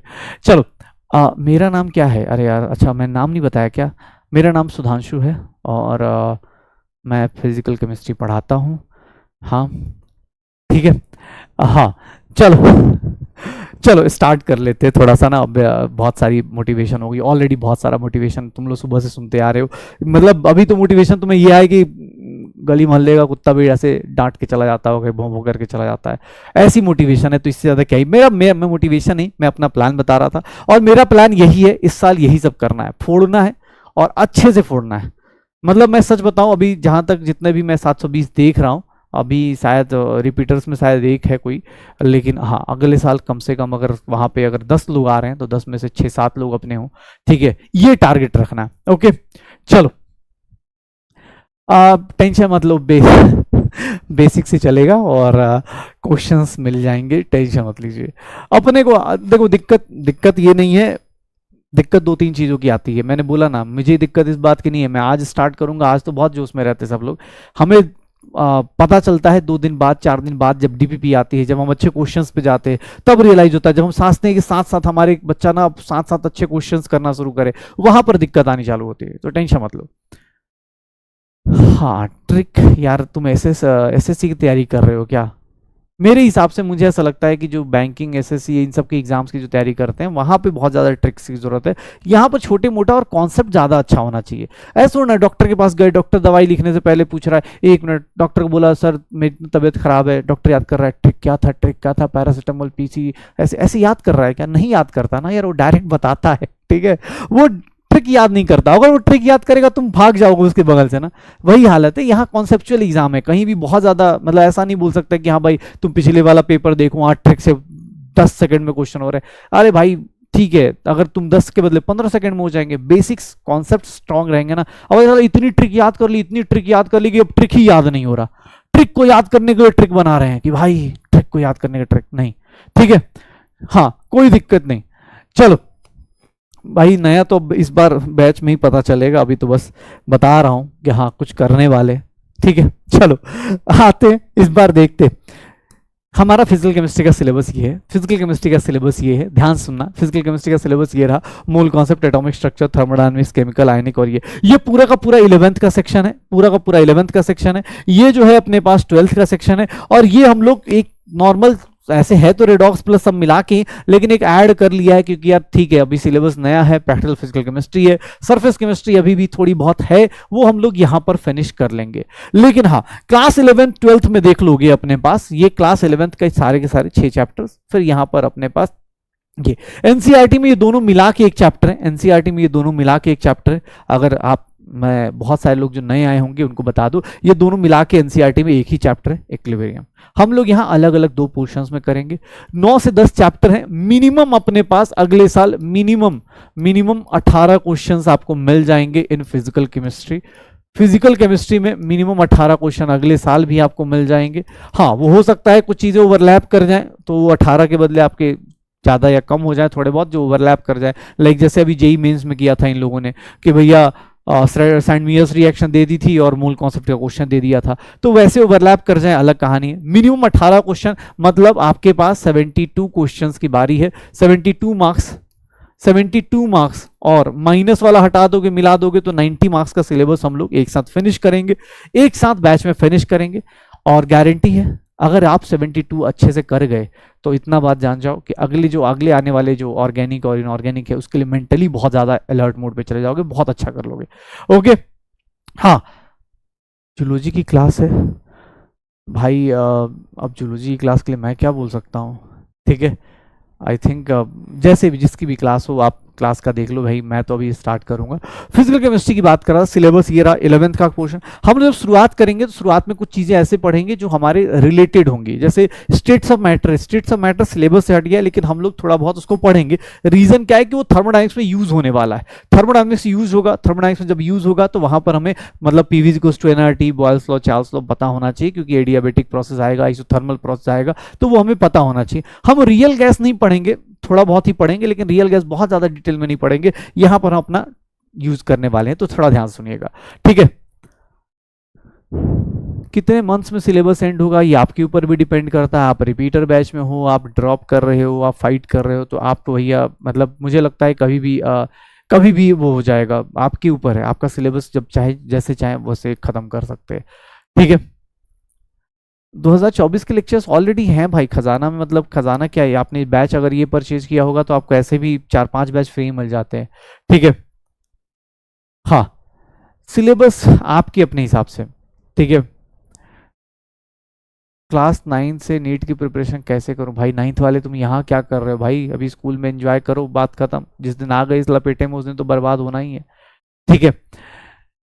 चलो, हाँ चलो स्टार्ट करते हैं। अब ये काम करते हैं, फिजिकल केमिस्ट्री का सिलेबस स्टार्ट करते हैं। और बहुत सिंपल सी चीज, मतलब मेरा एक अपना एक बोलते हैं ना, हर एक टीचर का अपना एक वो होता है कि एक लाइन होती है, ठीक है, कि जहाँ से इसको स्टार्ट करना लगता है। जैसे मुझे लगता है कि एनसीईआरटी की एक बहुत प्यारी सी लाइन है कि केमिस्ट्री है क्या। मैं जैसे कोई पूछे कि व्हाट इज केमिस्ट्री, में पढ़ाता क्या हूँ, तो मुझे वो लाइन बहुत अच्छी लगती है कि यार केमिस्ट्री मतलब है क्या। हम दो लोगों की आपस की बॉन्डिंग है, आपस का इंटरेक्शन है। हम लोगों की आपस बोलते हैं ना, लोगों की केमिस्ट्री बहुत अच्छी है। जैसे हम लोग, बहुत सारे बच्चे ऐसे होते हैं जो बाद में लगता है कि हाँ यार सर के साथ अच्छा लगा, मुझे पढ़ के अच्छा लगा। तो अपनी अपनी केमिस्ट्री है, ठीक है, वही सब्जेक्ट है, वही प्यार है और कुछ नहीं, ठीक है। तो मेरा एक अपना बोल सकते हैं कि हाँ, जैसे सबका अपना अपना होता है ना कि हाँ भाई वहम होता है, वैसे ही हम लोग क्लास मैं अपनी क्लास स्टार्ट करता हूँ। और इस बार, पिछली बार भी वही से स्टार्ट किया था, तो इस बार भी वही से स्टार्ट करता हूँ, क्योंकि इस बार बहुत सारे सिलेक्शन आ रहे हैं। अगले साल आप लोगों में से बहुत सारे लोग सिलेक्शन स्टार्ट करने वाले, टेंशन मत लो। ऑर्गेनिक इनऑर्गेनिक के जब टीचर्स आएंगे तो स्टार्ट हो जाएगा भाई, उनके बारे में बताया जाएगा। ओके, कल से क्लास ऐप पे चलेगी, तो डोंट वरी, क्लास कल से ऐप पे चलेगी, तो आप उसकी टेंशन मत लीजिए। तो चलिए, तो अब बेसिक से शुरू करते हैं ठीक है। बेसिक से नहीं, हम लोग एसिडिक से शुरू करेंगे, और एसिडिक मीडियम से शुरू करते हैं। क्या होने वाला है, ठीक है। एक्चुअली केमिस्ट्री का डेफिनेशन अपने आप में एक बहुत मतलब प्यारा सा डेफिनेशन है, और एनसीईआरटी का डेफिनेशन है, मुझे भी बहुत प्यारा लगता है। क्यों? क्योंकि ऑब्वियस है, सारी कहानी अगर केमिस्ट्री को ओवरऑल देखोगे ना तो वही है। तो शुरू करते हैं अपने पास, ठीक है। क्लास 5 से नीट की प्रिपरेशन कर सकते हैं? एकदम नहीं कर सकते भाई, आप लेट हो चुके हैं। अब जिस तरह से कंपटीशन बढ़ रहा है, बच्चे अब मतलब मुझे लगता है ABCD से पहले नीट की प्रैक्टिस करते हैं। तुमने गलती करी, जब तुमने ABCD सीखा था उस टाइम ही बेटा देखना था, ऐसे जोड़ देना था एन, यहाँ से ही प्रिपरेशन चालू हो जाती है। ठीक है, तो आगे आने वाली जनरेशन को आप यहाँ से शुरू करवा सकते हैं, आप लेट हो चुके हैं। चलिए तो स्टार्ट करते हैं। ओके, स्टार्ट करते हैं और हंसते खेलते मुस्कुराते हुए ये प्रोसेस एंजॉय करना है, बहुत सीरियस नहीं होना है, क्योंकि मैं खुद नहीं होता हूँ। मुझे लगता है कि मेरी सिंसेरिटी और किसी बच्चे की सिंसेरिटी आपको आगे ले जाएगी, सीरियसनेस आगे नहीं ले जाएगी कि अरे सर हमेशा सीरियस रहते हैं। ऐसा कुछ नहीं है, सिंसियर रहिए, सीरियस मत होइए। डॉक्टर बनना है, डॉक्टर के पास नहीं जाना है। ठीक है, क्या बोला? सिंसियर रहिए, क्लास में सिंसियर रहिए, घर पे सिंसियर रहिए, सिंसियरिटी के साथ पढ़ाई कीजिए। सीरियसनेस ठीक है थोड़ी बहुत चलती है, किसी का नेचर है वैसा तो चलेगा, लेकिन हाँ सीरियस मत रहिए। डॉक्टर बनना है, डॉक्टर के पास नहीं जाना, तो ट्राई कीजिएगा। ओके, तो चलो एक सिंपल सी चीज है, मेरा एक बेसिक सा इंट्रोडक्शन है कि भैया बेसिक सा इंट्रोडक्शन क्या है, कि आखिर केमिस्ट्री है क्या, हम लोग करने क्या वाले, हम लोग फिजिकल केमिस्ट्री वाले। देखो सीधी सी बात है, बहुत सारे एलिमेंट्स हैं आज के टाइम पे। हमारा पूरा पीरियड टेबल ऐसे रंग बिरंगा हो रखा है, घर में अगर लगाया होगा या कहीं एनसीईआरटी में देखा होगा, अलग अलग टाइप की चीजें हो रही होंगी, वहां रंग बिरंगी लाइफ चल रही है। तो वहां पर हम लोगों ने क्या देखा है, केमिस्ट्री होती क्या है। केमिस्ट्री अपने पास बहुत ही अलग अलग टाइप के एलिमेंट्स हैं, उनके आपस में कुछ कुछ चीज़ें होती हैं, और उन्हीं के आपस की जो बॉन्डिंग होती है। जैसे हमारी लाइफ में बहुत सारे टाइप के लोग होते हैं, ठीक है, कुछ अकेले होते हैं, कुछ सिंगल होते हैं, कुछ मतलब डबल जो भी बोल सकते हैं, जो भी अपने साथ, ठीक है, कुछ ऐसे रहते हैं। जैसे अभी कुछ लोग होंगे जो मतलब होता है ना कि गाना गा रहे होंगे कि अच्छा उसका सिलेक्शन हो गया, अब मतलब मेरा इंतकाम देखेगी, अगर उसका सिलेक्शन जीएमसी में हो रहा है तो अगले साल मैं एम्स पहुंचूंगा। ऐसा कुछ होता है। कुछ लोगों का मोटिवेशन सबसे बड़ा ये भी होता है, कुछ लोगों का मोटिवेशन ये होता है कि घर वालों के साथ बॉन्डिंग बहुत तंदुरुस्त होती है, कभी कुछ ज़्यादा ही स्ट्रांग होती है। तो आपका अपना अपना बॉन्डिंग है, आपकी अपनी अपनी केमिस्ट्री है, जैसे भी है, बस सिलेक्शन के लिए पढ़ना है तो पढ़ते हैं। केमिस्ट्री है क्या, बस एक सिंपल सी लाइन जो एनसीईआरटी की लाइन है और मेरी one of the favourite lines में से एक है कि what is chemistry, chemistry science of atoms and molecules. मुझे ऐसा लगता है कि भाई, मुझे ऐसा लगता है कि अगर आप सबने अपने अपने एटम्स एंड मॉलिक्यूल्स के बीच का बॉन्डिंग अच्छी कर ली। एटम्स और मॉलिक्यूल्स क्या है, एटम अभी समझेंगे भी। एटम मतलब हम जैसे अकेले अभी खड़े हैं, आप अकेले बैठ के पढ़ाई कर रहे। मॉलिक्यूल मतलब किसी के साथ बॉन्डिंग कर लिया आपने, घर वालों के साथ बैठ गए। जो नहीं बॉन्डिंग मतलब कोई बाहर वाला बॉन्डिंग, हमेशा सर लड़की बाजी और लड़के बाजी के बारे में सोच रहे, नहीं नहीं भाई, दिमाग शुद्ध रखो, वातावरण शुद्ध रखो। ऐसे भी देश में आजकल हाँ शुद्धता का वातावरण चल रहा है, तो बस शुद्ध रखो, सब कुछ सही रखो, बस science of atoms and molecules. ये पूरी की पूरी कहानी किसकी है, science of atoms and molecules. Atoms क्या है, मॉलिक्यूल्स क्या है, यही शुरू करेंगे। क्यों, क्योंकि सर यहाँ पर ना ये किसके साथ डील करता है, कोई भी दुनिया का हर एक आदमी, हर एक मैटर किसके, ऑब्वियस इन्हीं लोगों से मिलके बना है, या उसकी जितनी भी प्रॉपर्टीज है, जितनी भी प्रॉपर्टीज है, ध्यान सुनना अपने पास, जितनी भी प्रॉपर्टीज है वो सारी की सारी एटम्स एंड मॉलिक्यूल से डिफाइन होती हैं। चाहे वो हम लोग हों, चाहे पूरी दुनिया, मतलब हर एक चीज एटम एंड मॉलिक्यूल से मिलकर बनी है। तो हम लोग सबसे बेसिक सी चीज जानते हैं, chemistry is science of atoms and molecules. What is atom, ध्यान सुना, अगर तुमसे कोई पूछ दे व्हाट इज एटम, तो एटम जो होगा, ध्यान सुनना अपने पास, एटम क्या है, तो सर ये क्या है, स्मॉलेस्ट यूनिट ऑफ, हम लोग बोल सकते हैं स्मॉलेस्ट यूनिट ऑफ, हम लोग बोल देते हैं किसी भी मैटर का, किसी भी सब्सटेंस का smallest unit of any substance. अगर हम बोल दे कि इसका स्मॉलेस्ट यूनिट है, लेकिन आज के टाइम पे ऑब्वियस एटम के अंदर भी पार्टिकल्स होते हैं, लेकिन नॉर्मल अगर सब्सटेंस को कट करते जाए तो स्मॉलेस्ट यूनिट बोल सकते हैं। हम लोग ऐसा बोल देते हैं, एटम को ध्यान सुनिएगा, एटम ऐसे लिखा जाता है ऑक्सीजन। अच्छा हाँ, एक चीज और, अगली क्लास का जो, क्योंकि देखो हो सकता है जाते जाते कहीं भूल जाऊं मैं, अभी जस्ट याद आया मुझे ना, बेसिक से पढ़ाना है तो बेसिक से ही पढ़ा रहा हूँ, ऑब्वियस एटम की शुरुआत कर रहा हूँ। मुझे बस अगली क्लास का होमवर्क याद रखिएगा, मैं जो होमवर्क दे रहा हूँ वो बहुत इंपॉर्टेंट है, सो प्लीज ध्यान सुनिएगा। अगली क्लास में मुझे बस दो चीजें चाहिए आप लोगों से, एक जो लोग भी पढ़ाई करने के लिए ऑब्वियस आज की क्लास देख के आना है, और दूसरा होमवर्क सर एटॉमिक नंबर 1 से लेकर 30 तक, 1 से लेकर 30 तक सबका एटॉमिक नंबर 1 से लेकर 30, इसका मास, एटॉमिक मास भी याद करके आइएगा। बस यही मेरा होमवर्क है, इसके ज्यादा होमवर्क मैं देता नहीं, पहली क्लास बस इतनी ही होमवर्क है, इतना याद रखिएगा। एटॉमिक नंबर और एटॉमिक मास 1 to लेकर 30 तक, atomic number and atomic mass मैं लास्ट में लिख भी दूंगा, बस बता रहा हूँ, एटॉमिक नंबर और मास याद करके आइएगा 1 to 30 अगली क्लास में। बाकी इससे बेसिक तो अब क्या ही पढ़ेंगे बेटा, ठीक है। हाँ चलो, तो चलो शुरू करते। ऑक्सीजन की बात कर रहा था, अब ऐसा ना हो कि सर ये जीरो पढ़ रहे हैं, सर ये नाइट्रोजन है जो सबसे छोटा। ऑब्वियस है भाई, किसी भी चीज को सबसे तोड़ते जाओ तो उसके क्या मिल जाएंगे, एटम्स मिल जाएंगे। ऐसे सोडियम की बात करें, सबसे जो छोटा अपने पास मिले उसी क्या बोलने वाले हैं, एटम बोलने वाले। एटम क्या होता है, इंडिविजुअल होता है, अकेला अपने आप में चलने वाला। जैसे अभी तुम अकेले बैठ के पढ़ाई कर रहे हो, तुम क्या हो, एक एटम हो। एटम के साथ क्या होता है कि अकेला बंदा है, उसके अंदर चीजें चल रही होती हैं, ऑब्वियस है अपने दिमाग में सोच रहा होता है। जैसे तुम अभी सोच रहे होगे कि मुझे क्या क्या करना है, डेविएशन ऐसे ही लेके आता ना, सोचता है बहुत ज्यादा, अगर यार ये होगा वो होगा। ठीक है, ये देखना, एटम की बात कर रहा था। एटम भाई इसकी ना सारी की सारी रिएक्टिविटी, ये सब चीजें चलती रहेंगी। लेकिन मॉलिक्यूल की बात की जाए, अगर तुमसे बोला जाए मॉलिक्यूल, ध्यान से देखना, अगर मैं बोलूं मॉलिक्यूल्स, तो मॉलिक्यूल्स क्या है, ध्यान से देखिएगा। मॉलिक्यूल्स क्या होते हैं, मॉलिक्यूल क्या होता है, जहां भी एक से ज्यादा एटम हो जाए, मोर देन वन एटम, जहां भी एक से ज्यादा एटम हो गया। ध्यान सुनना बेटा, कल से यही कहानी परेशान कर देगी, इससे ज्यादा एसिडिक नहीं हो सकता कुछ भी, मतलब बेसिक। ध्यान सुनना, ठीक है, ये ध्यान सुनना अपने पास। ये टेस्ट बेटा, टेस्ट कहीं भी दे सकते हो, और क्या बीते रहा है, एक ही टेस्ट पीछे चलना है ना, एक ही टेस्ट तो पीछे चलना है, चले जाना, एक टेस्ट पीछे चलते रहो। अगर अच्छी चीज फॉलो करनी है कर लेना, कुछ दिनों में बराबरी ला ही देंगे, टेंशन क्यों ले रहा है। ठीक है, चल, तो क्या चाह रहा है भाई, हाँ हाँ, कुछ ना कुछ तो मतलब सर बोल दे, जो भी जहां से करना चाहता है भाई कर ले यार। ठीक है, कोई दिक्कत नहीं, मेरी तरफ से फुल फ्रीडम है, मैं तुम्हारा सिलेक्शन चाहता हूँ, मुझे उसके लिए कुछ भी नहीं बोलना कि ना ना तो यहाँ से कर, वहां से कर, कहीं से कर, सब सब मैंने क्या बोला, इस टी शर्ट में पहना खड़ा हुआ हर एक इंसान, या मतलब ऑन एवरेज हर एक टीचर, जो अच्छा टीचर है वो यही चाहेगा, अच्छा ही चाहेगा, so don't worry.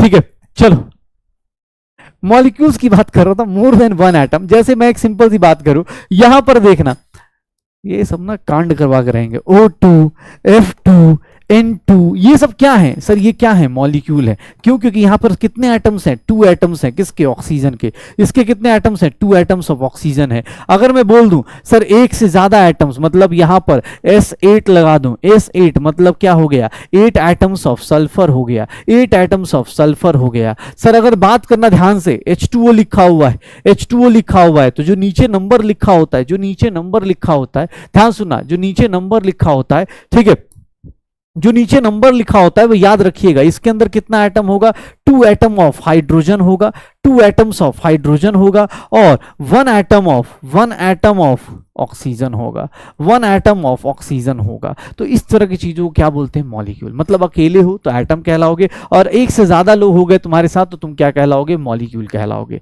More than 1 atom को क्या बोलेंगे, मॉलिक्यूल। अभी हम लोग बेटा एलिमेंट्स और कंपाउंड्स की क्लासिफिकेशन पे नहीं जा रहे, तो वहां पे उसके बारे में कल बात करेंगे। मैं मैटर आज नहीं पढ़ा रहा, मैं मैटर कल पढ़ाऊंगा, आज नहीं, ठीक है। हाँ कोई बात नहीं, 514 आ रहे हैं ना, तो अगली बार 714 लेके आना बेटा, 714 लेके आना, कोई दिक्कत नहीं। ये बोला मैंने, बोला एटम है तो उसको क्या बोलेंगे, सबसे सबसे स्मॉलेस्ट बंदा, सबसे स्मॉलेस्ट पर्सन, सबसे स्मॉलेस्ट यूनिट, और अकेला होगा तो एटम कहलाएगा। एक से ज्यादा जैसे ही हुए, जैसे मैं तुमसे एक सिंपल सी चीज पूछ दूं, बहुत बेसिक सी चीज है, लेकिन अभी जैसे ही मोल कॉन्सेप्ट में जाएंगे ये क्वेश्चंस आएंगे। जैसे मैं बोलूं H2SO4, H2SO4 के अंदर देख लोगे यहां पर कितने एटम्स हैं, 2 एटम है, किसका, हाइड्रोजन का, 2 एटम ऑफ हाइड्रोजन है। सल्फर के नीचे क्या लिखा है, जब कुछ नहीं लिखा होता तो उसको क्या ले लेते हैं, 1 ले लेते हैं, 1 एटम ऑफ सल्फर है। और किसी का भी फॉर्मूला देख के आप बता सकते हो उसके अंदर कौन कौन से एटम्स हैं, कौन कौन से एटम्स कितने नंबर में, ये देख के बता सकते हो, फॉर्मूला देख के बता सकते हो। तो एटम्स हो गया, मॉलिक्यूल्स हो गया। एटम क्या है, सबसे सिंपलेस्ट यूनिट, जो सबसे सिंपलेस्ट यूनिट किसी भी सब्सटेंस की होती है, उसको सर एक से ज्यादा हुआ तो उसको क्या बोलेंगे, मॉलिक्यूल बोलेंगे। सर क्या होगा, मॉलिक्यूल बोलेंगे, पक्का हो जाएगा, श्योर। तो केमिस्ट्री में अपने पास हम लोग इसी के बारे में बात करने वाले हैं। मतलब आपके साथ जो भी रिएक्शंस होंगी, चाहे ऑर्गेनिक की हो, चाहे इनऑर्गेनिक की हो, चाहे फिजिकल की हो, वो एटम और मॉलिक्यूल के ऊपर ही कहानी करेगा। उसी से कोई कंपाउंड बनेगा, उसकी कंपोजिशन देखेंगे, उसकी स्ट्रक्चर देखेंगे, उसकी प्रॉपर्टीज देखेंगे, उसकी आपस में इंटरेक्शन देखेंगे। जैसे आप अपने आप में एक एटम हो, आपका जैसे अपनी फैमिली के साथ इंटरेक्शन हो रहा होगा, आप अपने फैमिली के साथ या अपने दोस्तों के साथ जो इंटरेक्शन है, आपका जो स्ट्रक्चर होगा, आपका जो अपना बिहेवियर होगा, वो आपको उन्हीं के साथ दिख रहा होगा ना। एटम अकेला कुछ नहीं बताएगा। एटम जब किसी के साथ कंपाउंड बनाता है, इंटरेक्ट करता है ना, तो उसका फिजिकल या केमिकल बिहेवियर पता चलता है। जैसे मैं बोलूं कि मेरा केमिकल या फिजिकल बिहेवियर कब पता चलेगा, सिर्फ देखने से तो, मतलब फिजिकल देख के तो हाँ यार लग रहा है आदमी थोड़ा सा खूंखार सा ना, ठीक है, हाँ कुछ खूंखार सा टाइप लग रहा है, लेकिन रियलिटी है कि भाई जब मिलेंगे, बात करेंगे, रोज दिन क्लास करेंगे, तो आपको पता चल जाता है कौन सा टीचर किस तरह का होता है, कैसा होता है। तो वो चीजें आपको ना सारी की सारी पूरी केमिस्ट्री में ही मिलने वाली है, और ये केमिस्ट्री सिखाता है कि कहानी कैसे कैसे जाने वाली है। चलो एक बात बताओ, याद देखना अपने पास, मुझे बोला गया एटम्स और मॉलिक्यूल्स में बात करने को, एटम्स एंड मॉलिक्यूल्स की कहानी को ही केमिस्ट्री बोलते हैं। और अब हम लोग स्टार्ट करते हैं अपने सीरियस नोट पे कि भैया मॉलिक्यूल्स और एटम्स के बीच की कहानी, ठीक है। ध्यान सुनना, ये देखना अपने पास, ये देखो मुझसे बोला गया, देखना अपने पास मॉलिक्यूल्स के बारे में, मॉलिक्यूल्स के बारे में बोला गया कि सर मॉलिक्यूल्स क्या होते हैं, मोर देन वन एटम। तो किसी ने बोल दिया कि सर एक बात बताइएगा, एक बात बताइएगा, अगर एक से ज्यादा एटम है, एक से ज्यादा एटम है, अगर एक से ज्यादा एटम है तो मॉलिक्यूल्स में सर एक ही टाइप के एटम होंगे क्या? नहीं, याद रखिएगा, एक होगा होमोएटॉमिक मॉलिक्यूल्स, सर एक होगा होमोएटॉमिक मॉलिक्यूल्स, और एक होगा हेट्रोएटॉमिक मॉलिक्यूल्स। एक होगा होमोएटॉमिक मॉलिक्यूल्स और एक होगा हेट्रोएटॉमिक मॉलिक्यूल्स। होमोएटॉमिक एक होगा हेट्रोएटॉमिक मॉलिक्यूल्स, होमोएटॉमिक और एक होगा हेट्रोएटॉमिक मॉलिक्यूल्स, होमोएटॉमिक और एक होगा हेट्रोएटॉमिक मॉलिक्यूल्स। ध्यान सुनना अपने पास, एक से ज्यादा एटम्स हैं तो सेम टाइप के होंगे तो होमोएटॉमिक, अलग अलग टाइप के होंगे तो हेट्रोएटॉमिक। होमोएटॉमिक मॉलिक्यूल्स का मतलब क्या हो जाएगा कि sir similar, similar kind of, similar kind of atoms. अगर एक ही टाइप के एटम्स मिल जाए, साथ साथ में लिखते चलो, दो दो लाइन लिखनी है, similar kind of atoms, similar kind of atoms मतलब जैसे S8 लिखा है, सर P4 लिखा है, O2 लिखा है, O3 लिखा है, इसमें सारे के सारे एटम्स क्या हैं? जैसे सल्फर के 8 एटम्स एक साथ, फास्फोरस के 4 एटम्स एक साथ, ऑक्सीजन के 2 एटम्स एक साथ, सर ये अपने पास एक टाइप के। अगर मैं ऐसा लिख दूं C60 लिख दूं तो ये क्या है? होमोएटॉमिक मॉलिक्यूल्स हैं। ये क्या है? होमोएटॉमिक मॉलिक्यूल्स हैं। ध्यान सुनना, होमोएटॉमिक मॉलिक्यूल्स होंगे, ये कौन से होंगे? होमोएटॉमिक, क्योंकि सिमिलर टाइप के, सिमिलर काइंड ऑफ एटम्स हैं, सिमिलर काइंड ऑफ एटम्स हैं, सेम एटम्स हैं। सर हेट्रोएटॉमिक मतलब क्या हो गया? Different, different type of atoms, different type of, different kind of atoms, मतलब अलग अलग लोग से मिलके बना हो तो उसको हम लोग क्या बोल देंगे? ध्यान सुनिएगा, डिफरेंट काइंड ऑफ एटम्स। जैसे फॉर एग्जांपल, अगर मैं एग्जांपल लूं तो यहां पर जैसे CO2 है, H2O है, मैंने अभी एक एग्जांपल लिया था H2SO4 है, यहां पर देखोगे सर ऐसे कर्म भरे पड़े होंगे, S3PO4 है, ऐसे करके अपने पास बहुत सारे ऐसे एग्जांपल्स होंगे जहां पर अलग अलग टाइप के एटम्स मिल रहे हैं और वो क्या बना रहे हैं? हेट्रोएटॉमिक मॉलिक्यूल्स बना रहे हैं। वो क्या बना रहे हैं? हेट्रोएटॉमिक मॉलिक्यूल्स बना रहे हैं। तो ये ध्यान रखिएगा, हेट्रोएटॉमिक मॉलिक्यूल्स को ही हम जब एलिमेंट्स और कंपाउंड्स डिफाइन करते हैं, तो एलिमेंट्स और कंपाउंड्स को जब डिफाइन करेंगे तो कंपाउंड्स को हम ऑलमोस्ट बोल देते हैं कि कंपाउंड्स कुछ नहीं, हेट्रोएटॉमिक मॉलिक्यूल्स हैं। जहां पर दो से ज्यादा डिफरेंट टाइप के एलिमेंट्स मिले इन अ फिक्स्ड रेशियो, उसी को क्या बोल देंगे? कंपाउंड्स बोल देते हैं। याद है, इसी को तो कंपाउंड बोल दिया जाता है, इसी को तो कंपाउंड बोल दिया जाता है, तो बस याद रखो। हाँ हाँ, कोई जो लोग लास्ट ईयर के हैं, आप लास्ट ईयर का नोट्स भी ऐड कर सकते हो उसमें। बस मैंने क्या बोला, थ्योरी सेम रहती है, कहानी कहाँ चेंज होती है? क्वेश्चंस में। इस साल मैंने क्या बोला आपको? ऑब्वियस है भाई, केमिस्ट्री थोड़ा ना चेंज होगी एक साल के अंदर, हाँ तो ऑब्वियस केमिस्ट्री सेम रहेगी, लेकिन हाँ क्वेश्चंस जरूर ऐड कर लीजिएगा अच्छे से। चलिए, हेट्रोएटॉमिक मॉलिक्यूल्स की बात कर रहा था, होमोएटॉमिक मॉलिक्यूल्स की बात कर रहा था। इन लोगों के अंदर देख लो, जहां अलग अलग टाइप के एटम्स हैं, इनकी बात करेंगे। अब मॉलिक्यूल्स में एक से ज्यादा एटम्स जब होते हैं तो यहां पर एक वर्ड और डिफाइन किया जाता है, एक वर्ड और डिफाइन किया जाता है, that is known as atomicity. Atomicity क्या बोलती है? एटॉमिसिटी क्या बोलती है? ध्यान सुनना, एटॉमिसिटी क्या बोलती है? एटॉमिसिटी क्या बोलती है? एटॉमिसिटी क्या होती है? ध्यान सुनना, एटॉमिसिटी क्या होती है? ठीक है, एटॉमिसिटी क्या होती है? ठीक है, number of atoms, number of atoms present in a molecule. एक एटम कितना प्रेजेंट है उसके नंबर को क्या बोलते हैं? एटॉमिसिटी। जैसे मैं तुमसे सिंपल सा पूछ दूं, S8 है, चलो इसकी एटॉमिसिटी बताओ, इसकी एटॉमिसिटी बताओ, इसकी एटॉमिसिटी बताओ, एटॉमिसिटी कितनी होगी? 8 होगी। सर P4 है, इसकी एटॉमिसिटी कितनी होगी? चलो बताओ। O3 है, इसकी एटॉमिसिटी कितनी होगी? एटॉमिसिटी बताना, कितनी होगी एटॉमिसिटी? चलो कमेंट सेक्शन, कमेंट सेक्शन।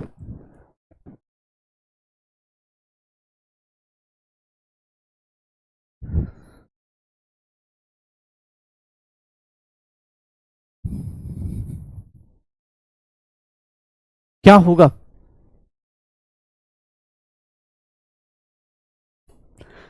जल्दी कितनी आ जाएगी सर, इसकी एटॉमिसिटी कितनी आ जाएगी 4 और इसकी कितनी हो जाएगी 3, बस ये नंबर देखना है।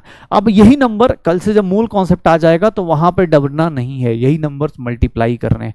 मैं एक लाइन यूज करने वाला हूं, ये देख लो अपने पास, ये एटॉमिसिटी हो गई, ये एटॉमिसिटी हो गया, ये एटॉमिसिटी हो गया। ध्यान से देखिएगा, अगर मैं बोलता हूं, अगर मैं बोलूं कि सर एक बात बताना H2SO4 है, H2SO4 है, अगर मैं बोल दूं एटम्स ऑफ या एटॉमिसिटी ऑफ हाइड्रोजन बताओ, ध्यान सुना, हाइड्रोजन के एटॉमिसिटी बताओ, मतलब हाइड्रोजन के एटम्स कितने हैं, हाइड्रोजन के एटम्स कितने हैं, यहां पर हाइड्रोजन के एटम्स कितने हैं सर 2 हैं। ध्यान सुनिएगा, अगर मैंने पूछ दिया एटॉमिसिटी ऑफ सल्फर बताओ, ये बेटा इतना बेसिक इसलिए कराया जा रहा है क्योंकि अभी अपने को मोल कॉन्सेप्ट में जरूरत पड़ेगी, जब मैं आपसे कोई कंपाउंड दूंगा या मॉलिक्यूल दूंगा, नंबर ऑफ मोल्स कैलकुलेट करने होंगे, उस टाइम में बेसिक्स की जरूरत बहुत ज्यादा पड़ जाएगी। तो ध्यान सुनना, atomicity of hydrogen, atomicity of sulphur और एटॉमिसिटी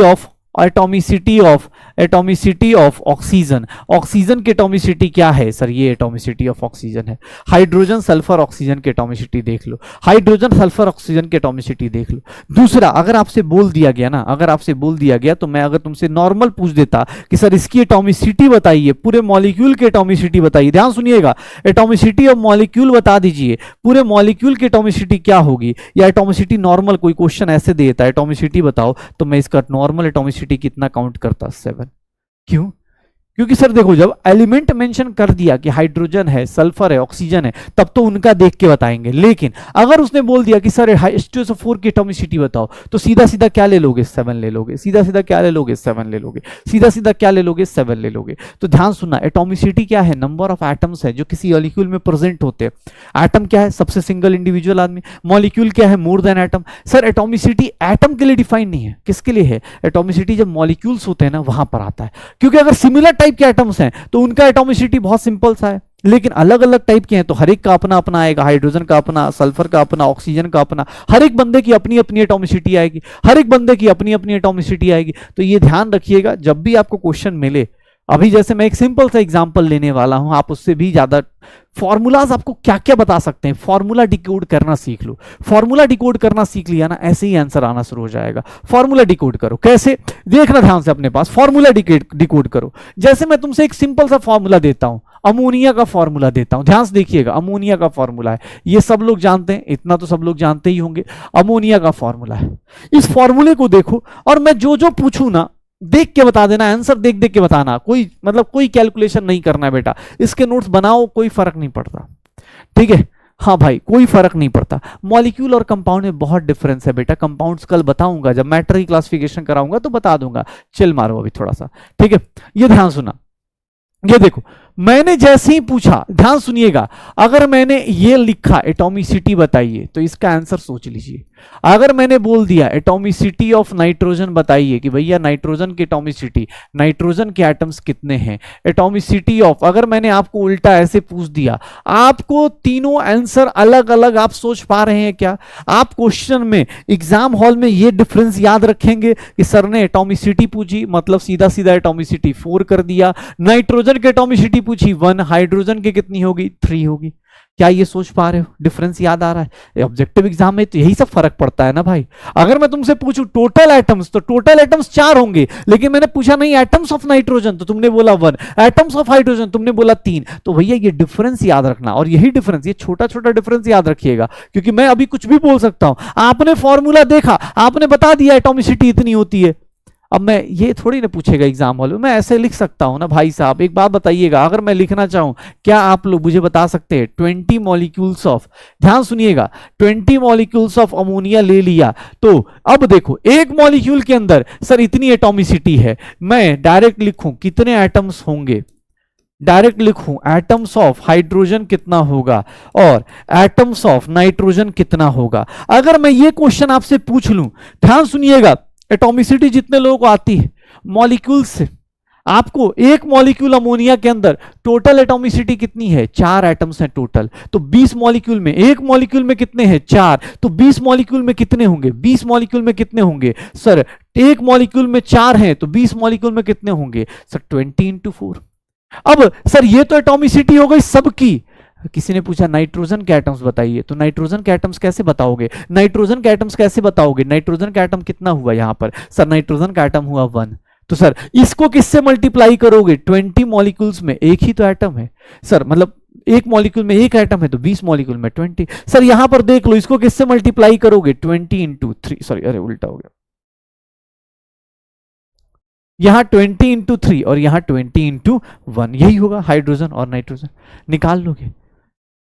अब ये चीज बहुत सिंपल सी है कि ऑब्वियस सर मॉलिक्यूल दिया है एटम निकाल दो, आराम से निकाल सकते हैं, कोई दिक्कत नहीं, क्यों, क्योंकि सर एक मॉलिक्यूल, अच्छा ये इंफॉर्मेशन कहां से पता चल रही है, ऑब्वियस इस फॉर्मूले को देखोगे आंसर निकाल सकते हो, कहीं भी किसी के फॉर्मूले को देखो, ध्यान से देखना, कभी भी किसी के फॉर्मूले को देखो और वहां से सोच सकते हो, जैसे मैंने ये फॉर्मूला लिख दिया, आपको पता चल रहा है ये किसका फॉर्मूला है, सुक्रोज का फॉर्मूला है, केन शुगर बोल देते हैं इसको हम लोग, केन शुगर बोल देते हैं, बायोमोलिक्यूल्स अभी पढ़ा होगा एग्जाम के लिए तो आपको पता भी है किससे मिलके बनता है, हाँ alpha D beta D glucose.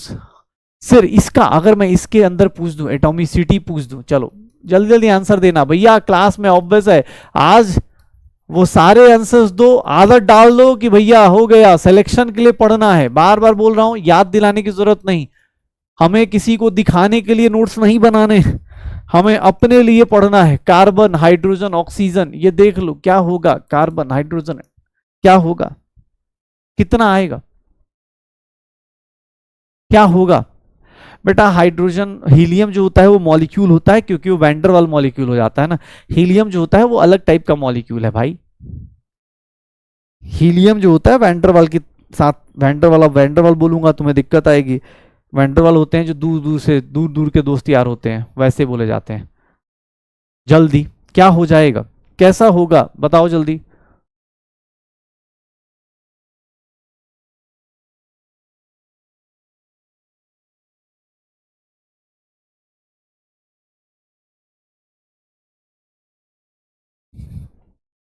ये देखो एटॉमिसिटी की बात कर रहे हैं तो कार्बन का कितना हो गया सर, कार्बन 12 प्लस देश कितना हो जाएगा, 34 45 हो जाएगा। यहां देखोगे तो कार्बन 12 हाइड्रोजन 22 O11 ऐसा बन जाता है, ऐसा बन जाता है, ऐसा ही होगा। ये फॉर्मूला देख के आप सोच लोगे ना, देख लेना, मैं इस देखो इस मतलब जो लोग बेसिक वाली बात कर रहे थे इससे ज्यादा फॉर्मूला देख के फॉर्मूला डिकोड करना सिखा रहा हूं प्लस क्लास 1 में, मतलब क्लास 1 अपने पास जो फर्स्ट क्लास है। लेकिन अब यहां पर पता चला आप सर ये, अब साथ साथ ये सोचिए 10 मॉलिक्यूल्स अगर मैंने ले लिए सुक्रोज के, 10 molecules of sucrose has dash atoms, atoms बोल दिया मतलब सारे atoms of carbon, atoms of hydrogen, sir क्या करना है, एटॉमिसिटी से मल्टीप्लाई करना है। अगर मैंने बोल दिया कि सर कार्बन के एटम्स बताओ तो कार्बन के एटॉमिसिटी से, कार्बन के एटम्स बताओ तो कार्बन के एटॉमिसिटी से, हाइड्रोजन के बताओ तो हाइड्रोजन के एटॉमिसिटी से, ऑक्सीजन के बताओ तो ऑक्सीजन के एटॉमिसिटी से, सबकी एटॉमिसिटी आ गई क्या, एटॉमिसिटी आ गई क्या, पक्का, हाँ एटॉमिसिटी आ गई, देख लो सबकी एटॉमिक, अरे एटॉम्स, अरे यार एटॉमिसिटी लिख दे क्या फर्क पड़ रहा है, एटॉम्स को ही तो क्या बोलते थे, एटॉमिसिटी बोल देते थे, पक्का हो जाएगा। कितनी हो जाएगी सर, एक मॉलिक्यूल में कितनी है 45, तो सर टोटल में कितना हो, 10 में कितना होगा 45 × 10, ये कितना हो गया 12 × 10, ये कितना हो गया 22 × 10, ये कितना हो गया 11 × 10। तो ये देख लो अपने पास 10 मॉलिक्यूल है सुक्रोज के, उसके पास इतने एटम्स होंगे, इतने मॉलिक्यूल्स होंगे, 10 मॉलिक्यूल्स ऑफ सुक्रोज ऐसे काम करेगा, 10 मॉलिक्यूल्स ऑफ सुक्रोज ऐसे काम कर रहा होगा, यही होगा। अब मुझसे किसी ने बोल दिया कि यार ये चीज तो हमने करी हुई थी सर, एक सिंपल सा, अगर मॉलिक्यूल दिया है, एक लॉजिक बताता हूं, ध्यान सुनिएगा, मैं क्योंकि ऑब्वियस आपको नोट्स में ये सब लिखने की जरूरत, जिसको लगता है कि नहीं बहुत ही बेसिक चाहिए तो आप लिखते चलिए, साथ साथ में एक एक लाइन लिखनी है, एक एक लाइन लिखनी है। लेकिन हाँ एक बात बताऊं, अगर आपको सिंपल सा अगर आपको काम की चीज जाननी है तो एक बात याद रखिएगा, हम लोग क्या कर रहे हैं, अगर मैंने आपको मॉलिक्यूल्स दिया है, मैं आपको बार बार बोल रहा हूं, ये देखिएगा मॉलिक्यूल्स दिया है, मैंने आपको बोला एटम्स निकालिए, मॉलिक्यूल्स दिया था, एटम्स निकालने के लिए बोला था, आपने क्या किया, मॉलिक्यूल से एटम निकालने के लिए क्या किया सर, इसको किससे मल्टीप्लाई कर दिया, मॉलिक्यूल से एटम निकालने के लिए आपने किससे मल्टीप्लाई कर दिया सर, उसकी पार्टिकुलर एटॉमिसिटी एटॉमिसिटी से मल्टीप्लाई कर दिया।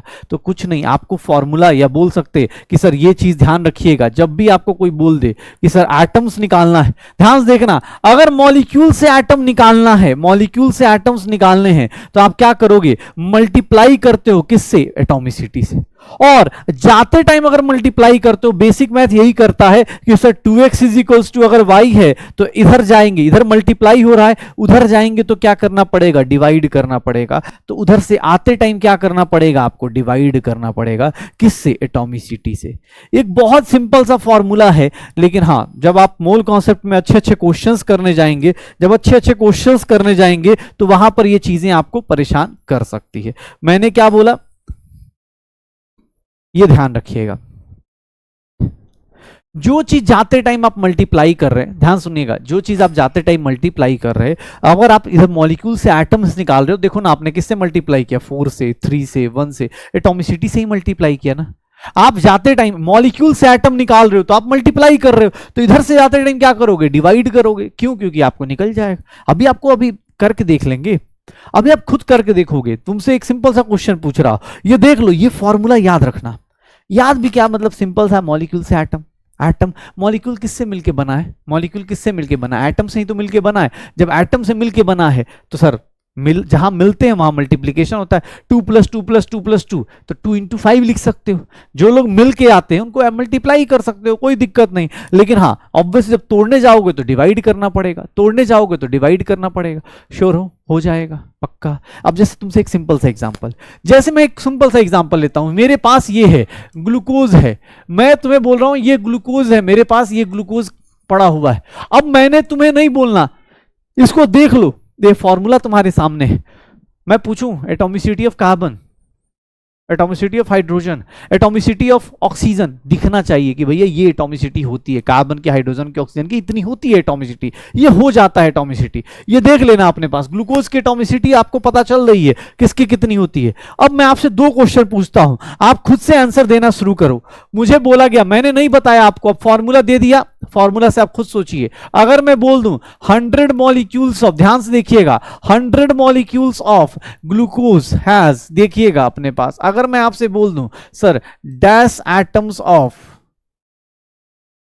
ऑफ हाइड्रोजन, आप लोग निकाल सकते हैं। कैसे निकालेंगे, हाइड्रोजन के एटम्स निकालने, हाइड्रोजन के एटम्स निकालने, कितने हाइड्रोजन के एटम्स निकालोगे, हाइड्रोजन के एटम्स कितने होंगे। अगर 100 मॉलिक्यूल्स ले लिए ग्लूकोज के अगर मैंने 100 मॉलिक्यूल्स लिए तो आप कितने एटम्स निकालोगे, 100 molecules of glucose has what, कितने एटम्स ऑफ हाइड्रोजन होंगे, कितने एटम्स ऑफ हाइड्रोजन होंगे, क्या होगा, हाइड्रोजन के कितने एटम्स होंगे, बताओ कितने एटम्स हो जाएंगे। सर इसका हाइड्रोजन की एटॉमिसिटी कितनी है, 12 है, उसको किससे मल्टीप्लाई कर देंगे, नंबर ऑफ मॉलिक्यूल से। 12 × 100 is the correct answer, 1200 is the correct answer. क्या किया, मॉलिक्यूल्स दिए थे, बस मल्टीप्लाई कर दिया। मैं आपको क्या बोल रहा हूं बेटा, आज की क्लास में ऑब्वियस है छोटी छोटी चीजें चल रही है, ऑब्वियस है शुरुआती क्लास में बेसिक ही चलती है, लेकिन हाँ ध्यान रखिएगा कि भैया यही बेसिक जब बड़ा होकर आएगा क्लास में तो पता चलेगा, अरे भैया सोचिए सर मॉलिक्यूल दिया, एटम निकालना, मल्टीप्लाई कर दिया। अच्छा उल्टा लिख दूं तो ध्यान से देखिएगा, अगर मैं ऐसा बोल देता हूं, ध्यान से देखना, अगर मैं ऐसा बोल दूं 600 atoms of hydrogen is present in, ध्यान से देखना और आंसर बताना अब कि सर हाइड्रोजन के एटम प्रेजेंट हैं किसके, सर मॉलिक्यूल्स ऑफ, कितने मॉलिक्यूल्स में 600 एटम्स ऑफ हाइड्रोजन प्रेजेंट होंगे। ये कैसे निकालोगे, ये बताओ, ये करके बताओ, हाँ ये करके बताओ भाई, ये कैसे निकालोगे। अगर मैं बोल दूं ग्लूकोज के मॉलिक्यूल्स दिए थे, एटम्स के लिए तुमने हाइड्रोजन की मल्टीप्लिकेशन कर दिया, अगर मैं अब हाइड्रोजन का एटम दे रहा हूं, अब मुझे पूछा जाए मॉलिक्यूल्स बताओ, क्या निकालोगे, कितने निकालोगे, कैसे निकालोगे, कैसे करोगे, अरे भैया कैसे करोगे, सर 600 को किससे डिवाइड कर दोगे, 12 से डिवाइड कर दोगे क्या, 600 को किससे डिवाइड कर दोगे, 12 से डिवाइड कर दोगे, 600 को 12 से डिवाइड कर दोगे। हाँ बेटा बेसिक ही होगा ना यार, एक बात बता, ऑब्वियस है, बहुत सारे बच्चे जो आज स्टार्ट कर रहे हैं, जो बच्चे जिनको ये सब आता है, तुम्हारे लिए बेसिक लग रहा है, बस रिवाइज करते रहो, लिखो मत तुम्हें अगर आता है तो, क्योंकि कल की क्लास से, परसों की क्लास से का एक चला जाएगा, तो आज बेसिक कर रहे तो बेसिक्स को एंजॉय करो, कि आता है तो अच्छी बात है, रिवाइज हो रहा है, 50 आ जाएंगे। इधर देख लो मल्टीप्लाई, इधर देखो डिवाइड, तो कोई भी फॉर्मूला हो, जिंदगी का एक ट्रिक याद रखना कि मैं अगर किसी फॉर्मूले में मल्टीप्लाई कर रहा हूं तो समझ जाना उधर से आते टाइम क्या करना है, डिवाइड करना है, उधर से आते टाइम क्या करना है, डिवाइड करना है। देखिएगा अब थोड़ा सा, अच्छा ये तो हो गया। चलो एक और पूछ लेता हूं। अगर 100 एटम्स ऑफ कार्बन दे देता, 100 एटम्स ऑफ कार्बन दे देता, तो 100 एटम्स ऑफ कार्बन बताओगे कितने मॉलिक्यूल्स में होता, कितने मॉलिक्यूल्स में होता? 100 एटम्स ऑफ कार्बन देता तो कितने मॉलिक्यूल्स होते? वो ठीक है फ्रैक्शन में मॉलिक्यूल्स आते, लेकिन कोई बात नहीं, कितने मॉलिक्यूल्स होते, कितने मॉलिक्यूल्स होते? हो जाएगा, कितने मॉलिक्यूल्स होते, जल्दी निकालो, कितने मॉलिक्यूल्स होते, कितने मॉलिक्यूल्स आ जाएंगे?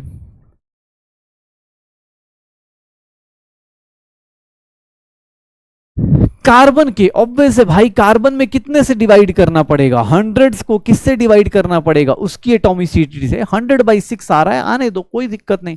हम देखो हम एनसीईआरटी थोड़ी नहीं कि हमें एक्सपेरिमेंटल वैल्यू चाहिए, हमें तो ऑब्वियस हम तो अपने कैलकुलेशन के लिए यूज करेंगे। अच्छा एक बात बताओ, मैंने ये फॉर्मूला लिखा था, अब तुम्हें ये फॉर्मूला दिख रहा था, अब मैं तुम्हें फॉर्मूला ना देके, देखो मैंने एक सिंपल चीज शुरू करी, मैंने एक बेसिक सी चीज शुरू करी, मैंने बोला कि यार एटम होता है, एटम्स को मिलकर मॉलिक्यूल्स बनता है, मॉलिक्यूल्स दो टाइप के, एक होमोएटॉमिक एक हेटेरोएटॉमिक, होमोएटॉमिक ऐसा होता है, हेटेरोएटॉमिक ऐसा होता है, होमोएटॉमिक में सिमिलर टाइप के लोग, हेटेरोएटॉमिक में अलग टाइप के लोग, होमोएटॉमिक में भैया एक ही टाइप के एटम्स हैं, हेटेरोएटॉमिक में अलग अलग टाइप के एटम्स हैं, जहां अलग अलग टाइप के एटम्स हैं वहां पर एटॉमिसिटी भैया अलग अलग एटम्स की डिफाइन होती है, और हेटेरोएटॉमिक में मतलब होमोएटॉमिक में एक ही एटॉमिसिटी हो जाता है। सर किसी भी मॉलिक्यूल के अंदर कितने एटम्स होते हैं ये निकाल सकते हैं हम लोग, क्या करके, डिवाइड करके या मल्टीप्लाई करके, ये हमने फॉर्मूला बनाया। अब आप देखो, आपको मैंने सिंपल सा फॉर्मूला बताया, आपने खुद ही सोच लिया एक मॉलिक्यूल में कितना होगा, 100 मॉलिक्यूल में कितना होगा, 200 मॉलिक्यूल में कितना होगा, एटम होगा तो क्या होगा। तो क्या अब मैं डायरेक्ट क्वेश्चन पूछ लूं, आप सब लोग डायरेक्ट आंसर बता दोगे? डायरेक्ट क्वेश्चन पूछ लूं, सब लोग डायरेक्ट आंसर बता दोगे? अगर मैं तुमसे सिंपल सा क्वेश्चन पूछूं, एक मिनट ध्यान सुनिए बेटा, अगर मैं ऐसा पूछ दूं, अगर मैं ऐसा फिल इन द ब्लैंक्स करके पूछ लूं या ऑब्जेक्टिव पूछ लूं, मैं ऐसा दे दूं, ध्यान से देखना अपने पास, अगर मैं लिख दूं 600 atoms of oxygen is present in, ध्यान से देखना बेटा, अब आपको मैंने फॉर्मूला नहीं बताया, अब मैं डायरेक्ट बता रहा हूं कौन से बंदे के अंदर निकालना है। अब आप लोग साथ साथ में सोच लो, SO3 सल्फर ट्राइऑक्साइड के अंदर अगर 600 एटम्स ऑक्सीजन के हैं, कितने मॉलिक्यूल्स होंगे, कितने मॉलिक्यूल्स होंगे, क्या होगा, क्या होगा?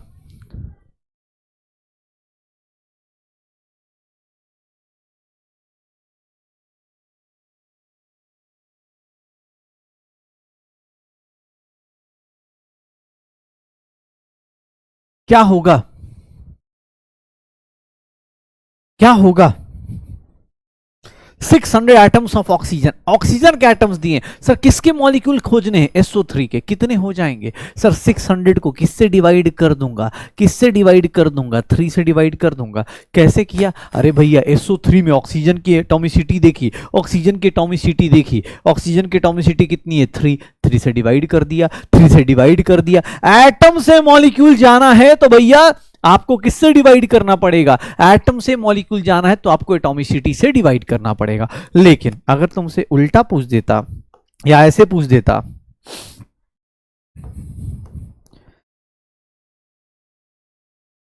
"300 molecules of SO3 has dash atoms of oxygen", अब कितना आ जाता, अब कितना आता? दोनों में डिफरेंस पता चल रहा है, क्वेश्चन उसी के अराउंड घूम रहा है, क्वेश्चन उसी के अराउंड घूम रहा है, बस आपको मॉलिक्यूल दिया है, एटम निकालना, एटम दिया है, मॉलिक्यूल निकालो, जल्दी जल्दी निकाल सकते हो।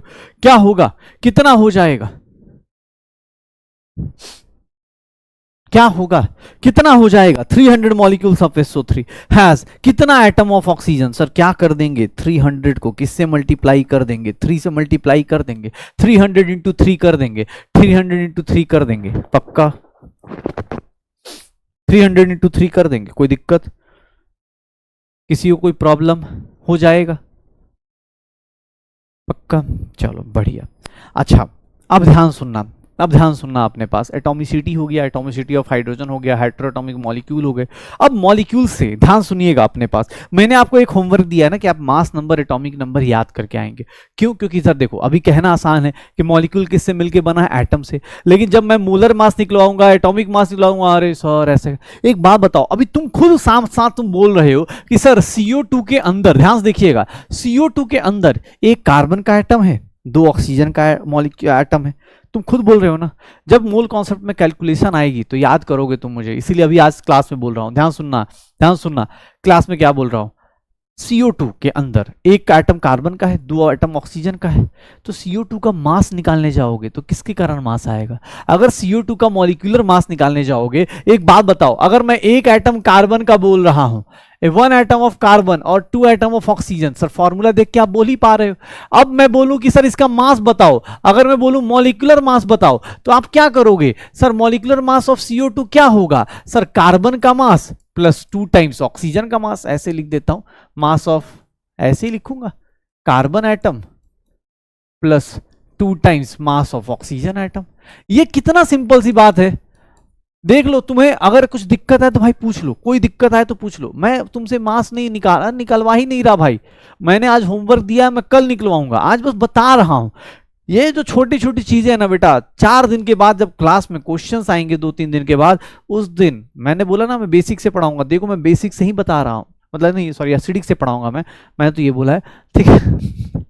तो CO2 ये 1 atom of carbon, 2 atom oxygen, तो मॉलिक्यूलर मास। अच्छा, किसी ने बोल दिया कि सर इसके अंदर इलेक्ट्रॉन बताओ, तो इलेक्ट्रॉन्स कैसे निकालोगे? इलेक्ट्रॉन्स कैसे निकालोगे? इलेक्ट्रॉन्स इन CO2 कैसे होगा? भाई CO2 मॉलिक्यूल मिला किससे, बना किससे? कार्बन से और ऑक्सीजन से, तो ऑब्वियस इलेक्ट्रॉन भी किसके कारण आएगा? सर कार्बन का electron, electron of carbon plus 2 times electron of oxygen.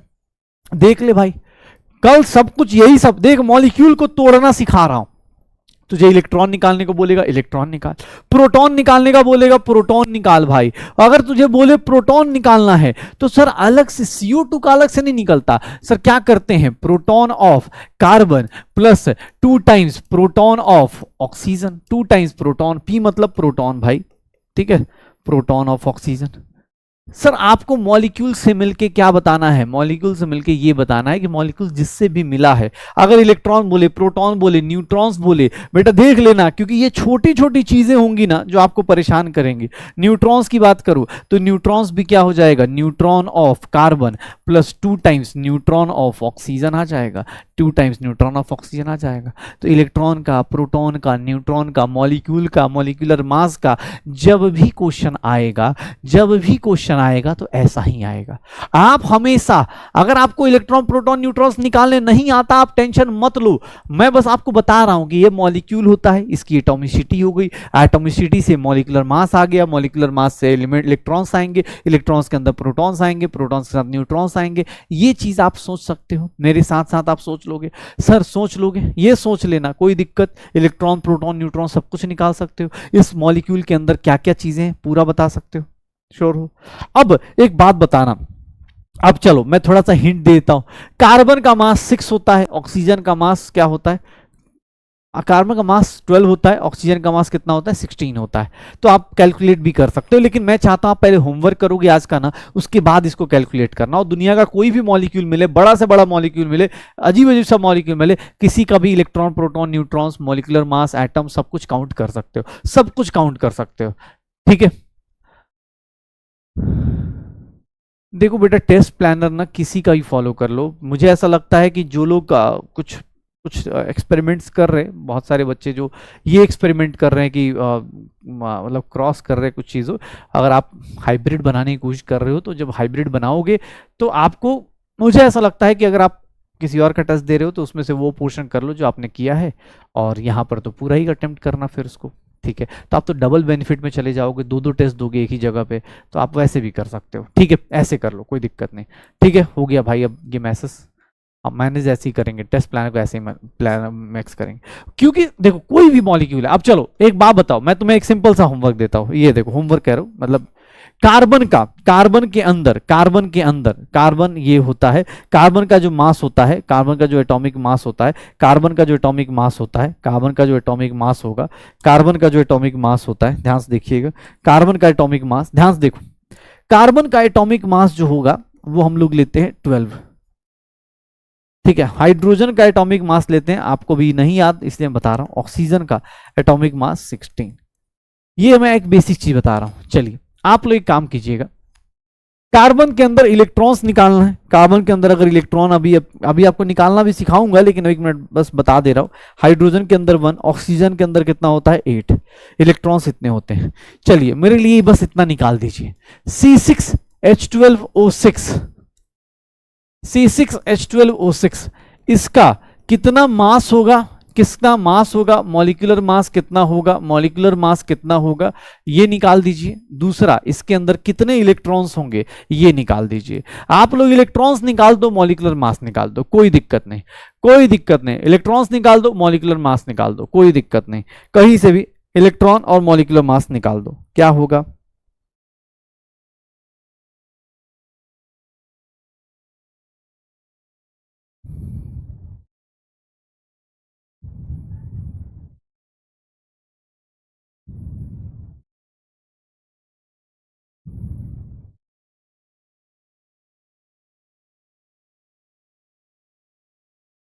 क्या होगा, किसी का भी कैलकुलेट करो, सीधा सीधा। मैंने आपको बोला ही नहीं, आप ऑब्वियस आज होमवर्क है तो आप उसको अटेम्प्ट कीजिएगा। अब कार्बन के कितने एटम्स हैं 6, कार्बन के 6 एटम्स हैं, कार्बन के एक एटम का मास कितना है 12, तो 12 इंटू 6 कर सकते हो, 12 इंटू 6 कर सकते हो। हाइड्रोजन को कैसे करोगे सर, 12 इंटू 1 करोगे, क्योंकि हाइड्रोजन का मास कितना है 1, तो 12 एटम्स हैं 12 इंटू। सर ऑक्सीजन का मास कितना है 16 इंटू 6 कर दूं, कोई दिक्कत। सर ये सब कुछ कैलकुलेट करोगे, जब आप कैलकुलेट करोगे ना तो आपको पता चलेगा ये 72 प्लस ये 12 प्लस ये 96, ये कितना हो जाएगा 180 हो जाएगा। और मैं आपको लिख के दूं, यही आपका मास आएगा।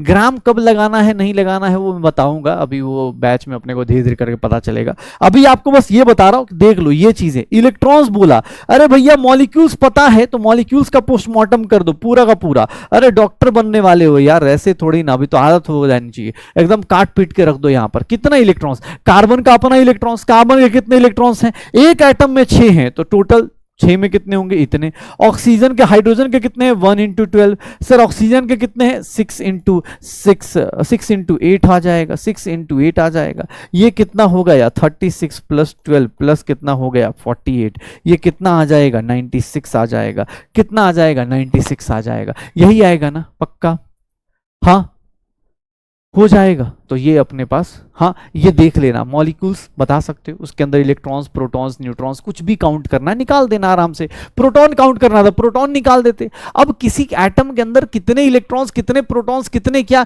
वो भी देख लेते हैं, वो भी देख लेते हैं, पता चल जाएगा इलेक्ट्रॉन प्रोटॉन न्यूट्रॉन्स कैसे काउंट करते हैं। अबे कितना मोटिवेशन चाहिए भाई, तो दिया शुरुआत के आधे घंटे मैंने वेस्ट किए भाई।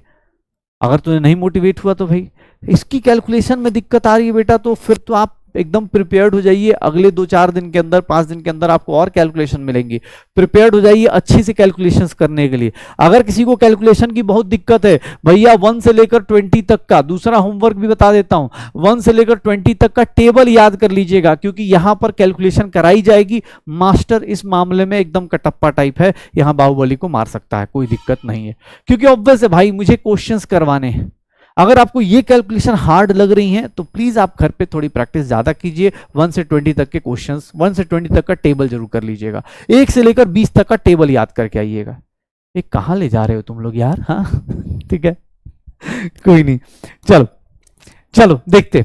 हाँ ये देखना अपने पास, मुझसे बोला गया कि सर इलेक्ट्रॉन बताओ प्रोटॉन बताओ, अगर मुझसे ये बोला जाए मॉलिक्यूल्स बताओ तो ये भी कर सकता हूँ, ठीक है। नहीं ये डायरेक्ट ठीक है, डायरेक्ट इस तरह के क्वेश्चंस नहीं मिलते, लेकिन जब मूल कॉन्सेप्ट में आते हैं ना बेटा, जब कल से क्लास में आएंगे तो वहां पर ये क्वेश्चंस मिलेंगे, तो ये छोटे छोटे जो बेसिक्स हैं वहां काम आते हैं, अभी नहीं आएंगे। ऑब्वियस मॉलिक्यूल थोड़ी ना आएगा, एटम थोड़ी ना आएगा, लेकिन हाँ ये जो छोटी छोटी चीजें हैं वो सब जरूर आ जाएंगे।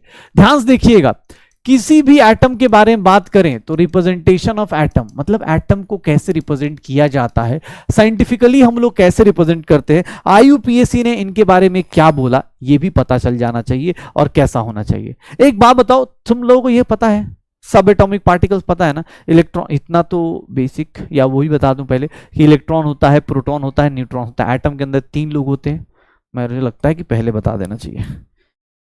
हाँ, नहीं तो पता चला बेसिक से सर नहीं। हाँ, सब एटॉमिक पार्टिकल्स। सब एटॉमिक पार्टिकल्स मतलब क्या हो जाता है, ध्यान से देखिएगा। सब एटॉमिक पार्टिकल्स मतलब एटम्स के अंदर जो पार्टिकल्स होते हैं उनके बारे में एक दो चीजें बेसिक याद रखिएगा। कुछ सब एटॉमिक पार्टिकल्स में जो पहला होता है, जो सबसे पहले डिस्कवर हुआ, वो इलेक्ट्रॉन था, जिसको हम लोग रिप्रेजेंट करते हैं ई से।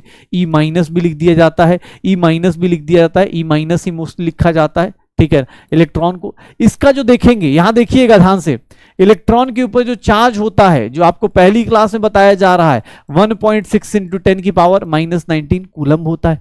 1.6 इंटू 10 की पावर माइनस 19 कूलम होता है।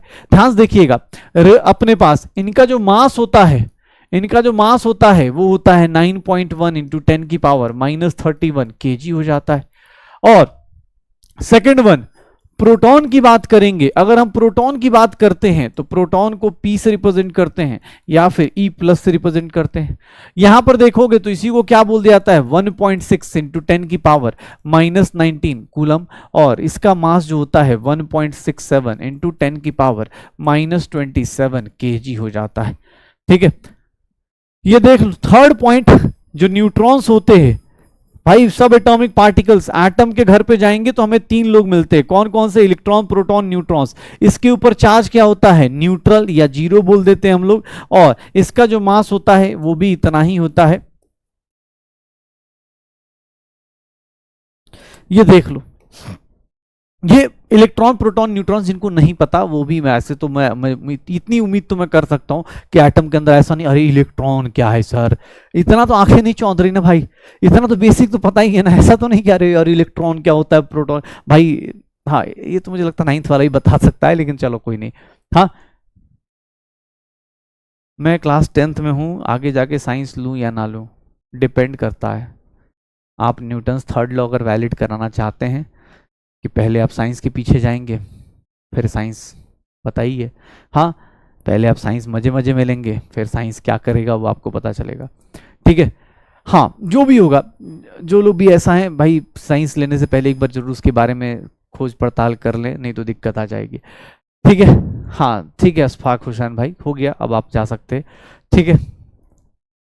हाँ, अगर आप 2 साल, सिर्फ 2 साल ही गालियां सुनना चाहते हैं तो आप साइंस लें, क्योंकि 2 साल तक ही आपको मेहनत, साइंस लेने का ये फायदा बहुत होता है कि भाई, ठीक है, नहीं तो फिर बाकी जगह भी है, ऐसा नहीं है फायदा नहीं, लेकिन साइंस लेने का ये कि 2 साल अगर अच्छे से मेहनत करी, चाहे जेई हो चाहे नीट हो, एकदम ही अलग लेवल पे लाइफ ले आता है, तो वो एक फायदा है और कुछ नहीं, ठीक है। चलो, एनसीईआरटी डिस्कशन हो जाएगा। एनसीईआरटी यार, एनसीईआरटी तुम क्यों टेंशन ले रहे हो, एनसीईआरटी क्वेश्चन बता के थोड़ा ना कराऊंगा, मैं करा लेता हूँ, ठीक है। हाँ, साइंस जो है, साइंस बहुत फनी सब्जेक्ट है, बहुत ही अजीब सा सब्जेक्ट, बहुत ही मतलब सिखाने वाला सब्जेक्ट है, कुछ भी इमेजिन करवा रहा होता है। अब सोचो ना, आज तक कभी किसी को एटम नहीं दिखा, किसी को भी एटम नहीं दिखा, मतलब सिलेक्शन हो गया, किसी का एटम नहीं दिखा आज तक, किसी को ऐसा नहीं, हाँ बस सब कुछ निकाल चुके हैं, एटम के अंदर सब कुछ निकालते हैं हम लोग, कोई रिएक्शन नहीं, कोई केमिकल एक्सपेरिमेंट नहीं कर रहे, लेकिन एक्सपेरिमेंट पूरा फील ले रहे हैं कि भाई ऐसा होता है, अरे यार ऐसा होता है, एसिड वैसे ऐसे न्यूट्रलाइज करता है, तो यही है साइंस, ठीक है। अब यार बाकी सब्जेक्ट पढ़ोगे तो उसमें दिखेगा कि मनी आ रहा है, पैसा आ रहा है, जा रहा है, पापा मम्मी के पास अच्छा घर का हाउस होल्ड बजट ऐसे काम करता है। साइंस में ऐसा काम नहीं करता। आप साइंस में आपको पता है कि 1 लीटर पानी में इतना, 1 लीटर वाटर जो पी रहे उसके अंदर इतने मोल्स ऑफ वाटर मॉलिक्यूल्स हैं। आप घर पे नहीं बोल सकते ये बात। अगर आपने बोल दिया, घर वाले डॉक्टर के पास ले जाएंगे कि चलो बेटा चलो इलाज करवाओ इसका, कुछ हो गया इसको। हाँ, किसने बोला क्या कि पापा एयर में ना, मतलब कोई नहीं बोलता। साइंस बाद में बहुत मजे लेता है, ठीक है। चलो, इलेक्ट्रॉन, प्रोटॉन, न्यूट्रॉन्स। एक चीज और, ये रिलेटिव चार्ज का एक कॉन्सेप्ट जान जाइएगा।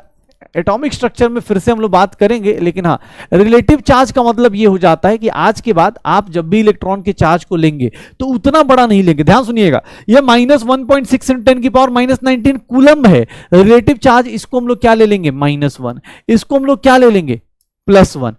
और इसका चार्ज कितना होगा, 0। अगर मैं बोलूं कि ये रिलेटिव मास है, रिलेटिव मास है। रिलेटिव मास की बात करें तो रिलेटिव मास कितना लेंगे सर, इसका 0 AMU लेते हैं, और इसको हम लोग क्या ले लेते हैं 1 AMU, और इसको हम लोग क्या ले लेते हैं 1 AMU।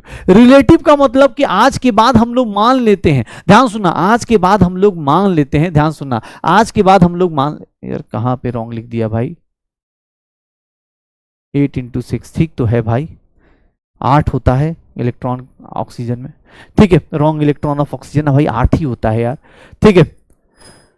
हाँ देखो एएमयू क्या है, तो भैया एक तराजू है जिसको आज के बाद, जब इतना देखो इतना छोटा वजन है, ये देख रहे हो, ये साइंस की तो मतलब बोलते हैं ना साइंस की महिमा है भाई, इतना छोटा वजन वो भी मेजरमेंट कर रहे, 10⁻⁻27 भाई, इमेजिन करके देखेगा ना, इतना छोटा वजन है ना, सोच भी नहीं सकता, मतलब जो तुझे मतलब होता है ना कि एक छोटा सा पार्टिकल दिखता हो ना, लाइफ का सबसे छोटा पार्टिकल जो तूने सोचा होगा उससे भी बहुत छोटा सोच रहा है, वो वाला पार्टिकल उसका मास, तो इसको ऑब्वियस हम लोग क्या करेंगे अपनी कैलकुलेशन के लिए, उसको 1 AMU ले लेते हैं। 1 AMU को मतलब होता है सर 1 एटॉमिक मास यूनिट। देखो भाई सीधी सी बात है, अब आदमी कोई आया रात को 8 बजे बोल दिया कि भैया आज से हम इसको 1 AMU बोलेंगे, बात खत्म, आज से ये इसका 1 AMU मास रहेगा, ये ऐसा नहीं कोई आके बोल गया, ऑब्वियस है भाई, आईयूपीएसी ने बोला कि इसको ये इतनी बड़ी बड़ी कैलकुलेशन कौन लेगा, अब इस चार्ज को बार बार कौन लेगा, बेटर इसको +1 1 -1 ले लो। इसी को आजकल के टाइम पे यूनिफाइड मास भी बोल देते हैं, यूनिफाइड मास भी बोल देते हैं, और इसको हम रिप्रेजेंट कर सकते हैं 1U से भी रिप्रेजेंट कर सकते हैं, U से भी रिप्रेजेंट कर सकते हैं। रिलेटिव का मतलब होता है किसी के रिस्पेक्ट में। अब भैया इसको ना हमने आज से मान लिया कि इसका मास कितना होगा 1, तो ये और ये 1 हो गए, अब ये बेचारा इतना छोटा हो गया, इतना छोटा हो गया, मास ऑफ इलेक्ट्रॉन भाई साहब, मास ऑफ इलेक्ट्रॉन जो होता है ना, मास ऑफ इलेक्ट्रॉन इतना छोटू हो जाता है ना यार, उसकी कोई वैल्यू ही नहीं रह जाती, बहुत छोटा हो जाता है as compare to mass of proton और न्यूट्रॉन। मास ऑफ प्रोटॉन और न्यूट्रॉन बहुत छोटा होता है, मतलब इलेक्ट्रॉन की बस वैल्यू जो होगी मास के रिस्पेक्ट में सबसे बेकार, सबसे बेकार। देख लो अपने पास, ये देखना अपने पास मास ऑफ इलेक्ट्रॉन जो होगा सबसे अपने वो आराम से चल रहा हो, इतना मतलब ऐसी हालत हो जाती है कि मास ऑफ इलेक्ट्रॉन, सोच रहे हो मास ऑफ प्रोटॉन का या मास ऑफ न्यूट्रॉन का 1 इतना, या हम एग्जैक्ट वैल्यू बोलें तो 1837 हो जाता है, इतना छोटा होता है।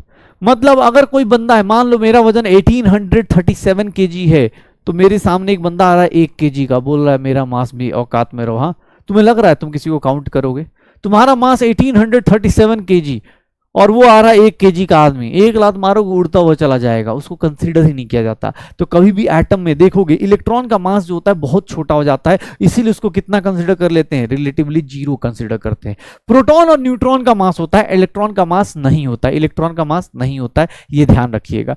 हाँ बेटा कल से बैच में मिलेंगे, कल से हमारे पास थोड़ी लिमिटेशंस कम होंगी, अभी स्पैमर होता है, बहुत सारे लोग होते हैं, ठीक है, तो इसलिए थोड़ा अपने को कल हम लोग स्टार्ट कर देंगे, चैप्टर स्टार्ट करा है, तो बस बेसिक बात कर रहे हैं कि हाँ प्रोटॉन का मास, इलेक्ट्रॉन का मास, बेसिक चीजें, कल से फुल ऑन चैप्टर स्टार्ट, ठीक है, हाँ कल से फुल ऑन चैप्टर स्टार्ट हो जाएगा, ठीक है। तो मास ऑफ इलेक्ट्रॉन इतना छोटा, मास ऑफ प्रोटॉन न्यूट्रॉन, मतलब अगर मैं एक बात बोलूं कि इलेक्ट्रॉन का देखो, इलेक्ट्रॉन कितना मतलब कैसा आदमी है, उसका मास कोई कंसीडर कर नहीं रहा, मास किसका कंसीडर किया जाता है, प्रोटॉन और न्यूट्रॉन का। लेकिन इलेक्ट्रॉन अब बदमाश बहुत है, जितने भी केमिकल रिएक्शन होंगे प्रोटॉन और न्यूट्रॉन के कारण केमिकल रिएक्शन ही होता है। इलेक्ट्रॉन क्या होता है, देख रहे हो, इसकी कोई वैल्यू नहीं है, मास नेग्लिजिबल है, मतलब घर में होता ना छोटा वाला बच्चा, वही है, उसकी कोई वैल्यू नहीं है, कहीं भी कूद रहा है, कहीं भी कुछ भी कर रहा हो, तुम्हें आके बता रहा है कि अरे पढ़ लो, कॉपी किताब लेके पढ़ना ही तो है, सोच रहे हो उसको कुछ पता नहीं कि तुम्हारे साथ क्या हो रहा है, तुम्हें कौन सी चीज सोचनी पड़ रही है, उसको कोई फर्क नहीं पड़ रहा, वो इलेक्ट्रॉन है, वो समझ जाना। घर में ना वैसे लोगों का नाम रख देना इलेक्ट्रॉन, ठीक है, इलेक्ट्रॉन नाम रखना होता है, उनको क्या करना होता है, उनका नाम होता है इलेक्ट्रॉन, ठीक है, ऐसे साइंटिफिक ऐसे याद रहेंगी चीजें, ठीक है। इलेक्ट्रॉन का क्या होता है ना, इलेक्ट्रॉन का कोई काम नहीं, उसकी कोई वैल्यू नहीं, कहीं भी कुछ भी हो रहा है, और वो बंदा ना केमिकल रिएक्शंस कराता है। इलेक्ट्रॉन का एक ही काम है जिंदगी में, केमिकल रिएक्शन करवाना, केमिकल रिएक्शंस करवाना। क्या सर, इधर जाएगा उससे लड़ेगा, उससे लड़ेगा, इधर पीटेगा उधर पीटेगा, किसी के यहाँ चला जाएगा, किसी के पास पहुंच जाएगा। इलेक्ट्रॉन का काम यही है, केमिकल रिएक्शन कराना। कोई पूछे प्रोटॉन न्यूट्रॉन का काम क्या है, प्रोटॉन न्यूट्रॉन का काम है इलेक्ट्रॉन को घूमते हुए देखना, ऐसे मजे में देख रहे हैं, हाँ जाओ लड़ लो मर लो, आ जाओ कोई दिक्कत नहीं, ठीक है, आ जाओ कोई दिक्कत नहीं। अगर प्रोटॉन न्यूट्रॉन अगर हिले, प्रोटॉन न्यूट्रॉन अगर हिल गए तो भैया वो केमिकल रिएक्शन, छोटी मोटी बातें नहीं करते प्रोटॉन न्यूट्रॉन, भैया प्रोटॉन न्यूट्रॉन अगर कहीं हिल रहे हैं तो समझ जाना कि वो सीधा सीधा क्या है, न्यूक्लियर रिएक्शंस होने वाली है, मतलब बम फोड़ेंगे, वो ऐसी बातें नहीं करेंगे। जैसे हमारा अपना जो देखो सीधी बात है, अपनी क्लास में कुछ इलेक्ट्रॉन्स होंगे, वो इधर घूमेंगे उधर घूमेंगे, दो चार साल 2-4 महीने घूमेंगे, वो कमेंट करते रहेंगे ये बेस्ट वो बेस्ट, इसी में लगे रहेंगे। वो क्या है? इलेक्ट्रॉन, ठीक है, उनको क्या है? नेग्लिजिबल मानो। हमारा कौन है? प्रोटॉन और न्यूट्रॉन, कि भैया हम और तुम कांस्टेंट है, हमें पता है हमें क्या करना है, हमें पता है कि भैया बॉम्ब फोड़ना है, अगले साल एकदम बचा के रखना है, न्यूक्लियस को बचा के रखना है, एकदम अगले साल उड़ा देना है, ठीक है, रिजल्ट की लाइन लाइन लाइन लाइन लगा देनी है, ठीक है, रिजल्ट की लाइन लाइन लगा देनी है, ये चीजें ध्यान रखनी है बस। अब सब एटॉमिक पार्टिकल है, सब एटॉमिक पार्टिकल्स हैं, ये 3 पार्टिकल्स मिलने वाले हैं सब एटॉमिक पार्टिकल्स। हाँ हाँ, कोई दिक्कत नहीं। यह देखो अपने पास तो मुझे बोला गया कि सर प्रोटॉन हो गया, हम एटम के घर जाएंगे, 3 लोग मिलेंगे, इलेक्ट्रॉन प्रोटॉन न्यूट्रॉन। इलेक्ट्रॉन की कोई इज्जत नहीं, लेकिन इलेक्ट्रॉन का चार्ज है, इलेक्ट्रॉन का चार्ज प्रोटॉन के चार्ज के बराबर है। देखो इलेक्ट्रॉन का चार्ज प्रोटॉन के चार्ज के बराबर है, इलेक्ट्रॉन बदमाशी करेगा, केमिकल रिएक्शन होगा, प्रोटॉन न्यूट्रॉन रिएक्शन नहीं करते, ऑब्वियस है वो बदमाशी नहीं करेंगे, लेकिन हाँ कुछ भी अपने पास, हाँ कुछ भी करेंगे तो बहुत बड़ा धमाका कर देंगे। बाकी अब यही सब चीजें अगली क्लास में जब हम लोग देखेंगे। चलो आज की क्लास में भी इतना ही करेंगे, अगली क्लास में हम लोग होमवर्क बस इतना याद रखिएगा, फर्स्ट 1 to 30 एलिमेंट्स का, 1 to 30 एलिमेंट्स का एटॉमिक नंबर और मास नंबर, एटॉमिक नंबर और एटॉमिक मास याद करके आइएगा, एटॉमिक नंबर और एटॉमिक मास याद करके आइएगा, एटॉमिक नंबर एटॉमिक मास याद करके आइएगा। दूसरा होमवर्क ये है, जिन लोगों का कैलकुलेशन वीक है, जिन लोगों का कैलकुलेशन वीक है, कैलकुलेशंस अगर आपकी बहुत ज्यादा वीक हैं तो प्लीज आप थोड़ा सा टेबल याद करके आइएगा, टेबल प्लीज थोड़ा रिमाइंड कर लीजिएगा, या फिर टेबल रिवाइज कर लीजिएगा, हो सके तो टेबल रिवाइज कर लीजिएगा, ठीक है। बाकी बेटा सब लोग हाँ अगले साल के लिए तैयार हो जाओ, शुरुआत वैसे ही करी है और ऑब्वियस है एंड भी वैसा ही होगा, टेंशन मत लो।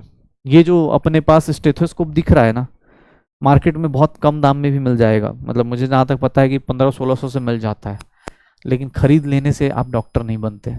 ये खरीदा नहीं जाता, ये स्टेथोस्कोप खरीदा नहीं जा सकता, ये स्टेथोस्कोप कमाया जाता है आपकी अपनी डेडिकेशन, आपकी अपनी मेहनत, आपके अपने प्रैक्टिस से। ये सारा का सारा स्टेथोस्कोप ना आपको कॉलेज में आपको दिया जाता है कि भैया ये लो। तो ये जो स्टेथोस्कोप है, ठीक है ना, अगले साल जितने भी बच्चे और जितने भी प्यारे बच्चे देख रहे हो यार, यकीन 2.0 वाले, ठीक है ना, अगले साल ये स्टेथोस्कोप हमारे गले पे होना चाहिए।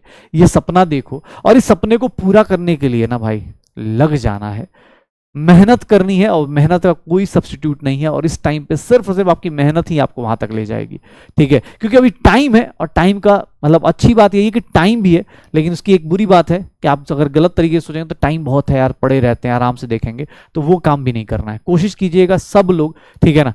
हाँ हाँ, कल से स्टार्ट कर लेंगे, कल से क्लास में आ जाएंगे, ठीक है, कल से ऐप में आ जाएंगे। ऐप में आएंगे तो ऑब्वियस है वहां पे बहुत सारी चीजें करेंगे।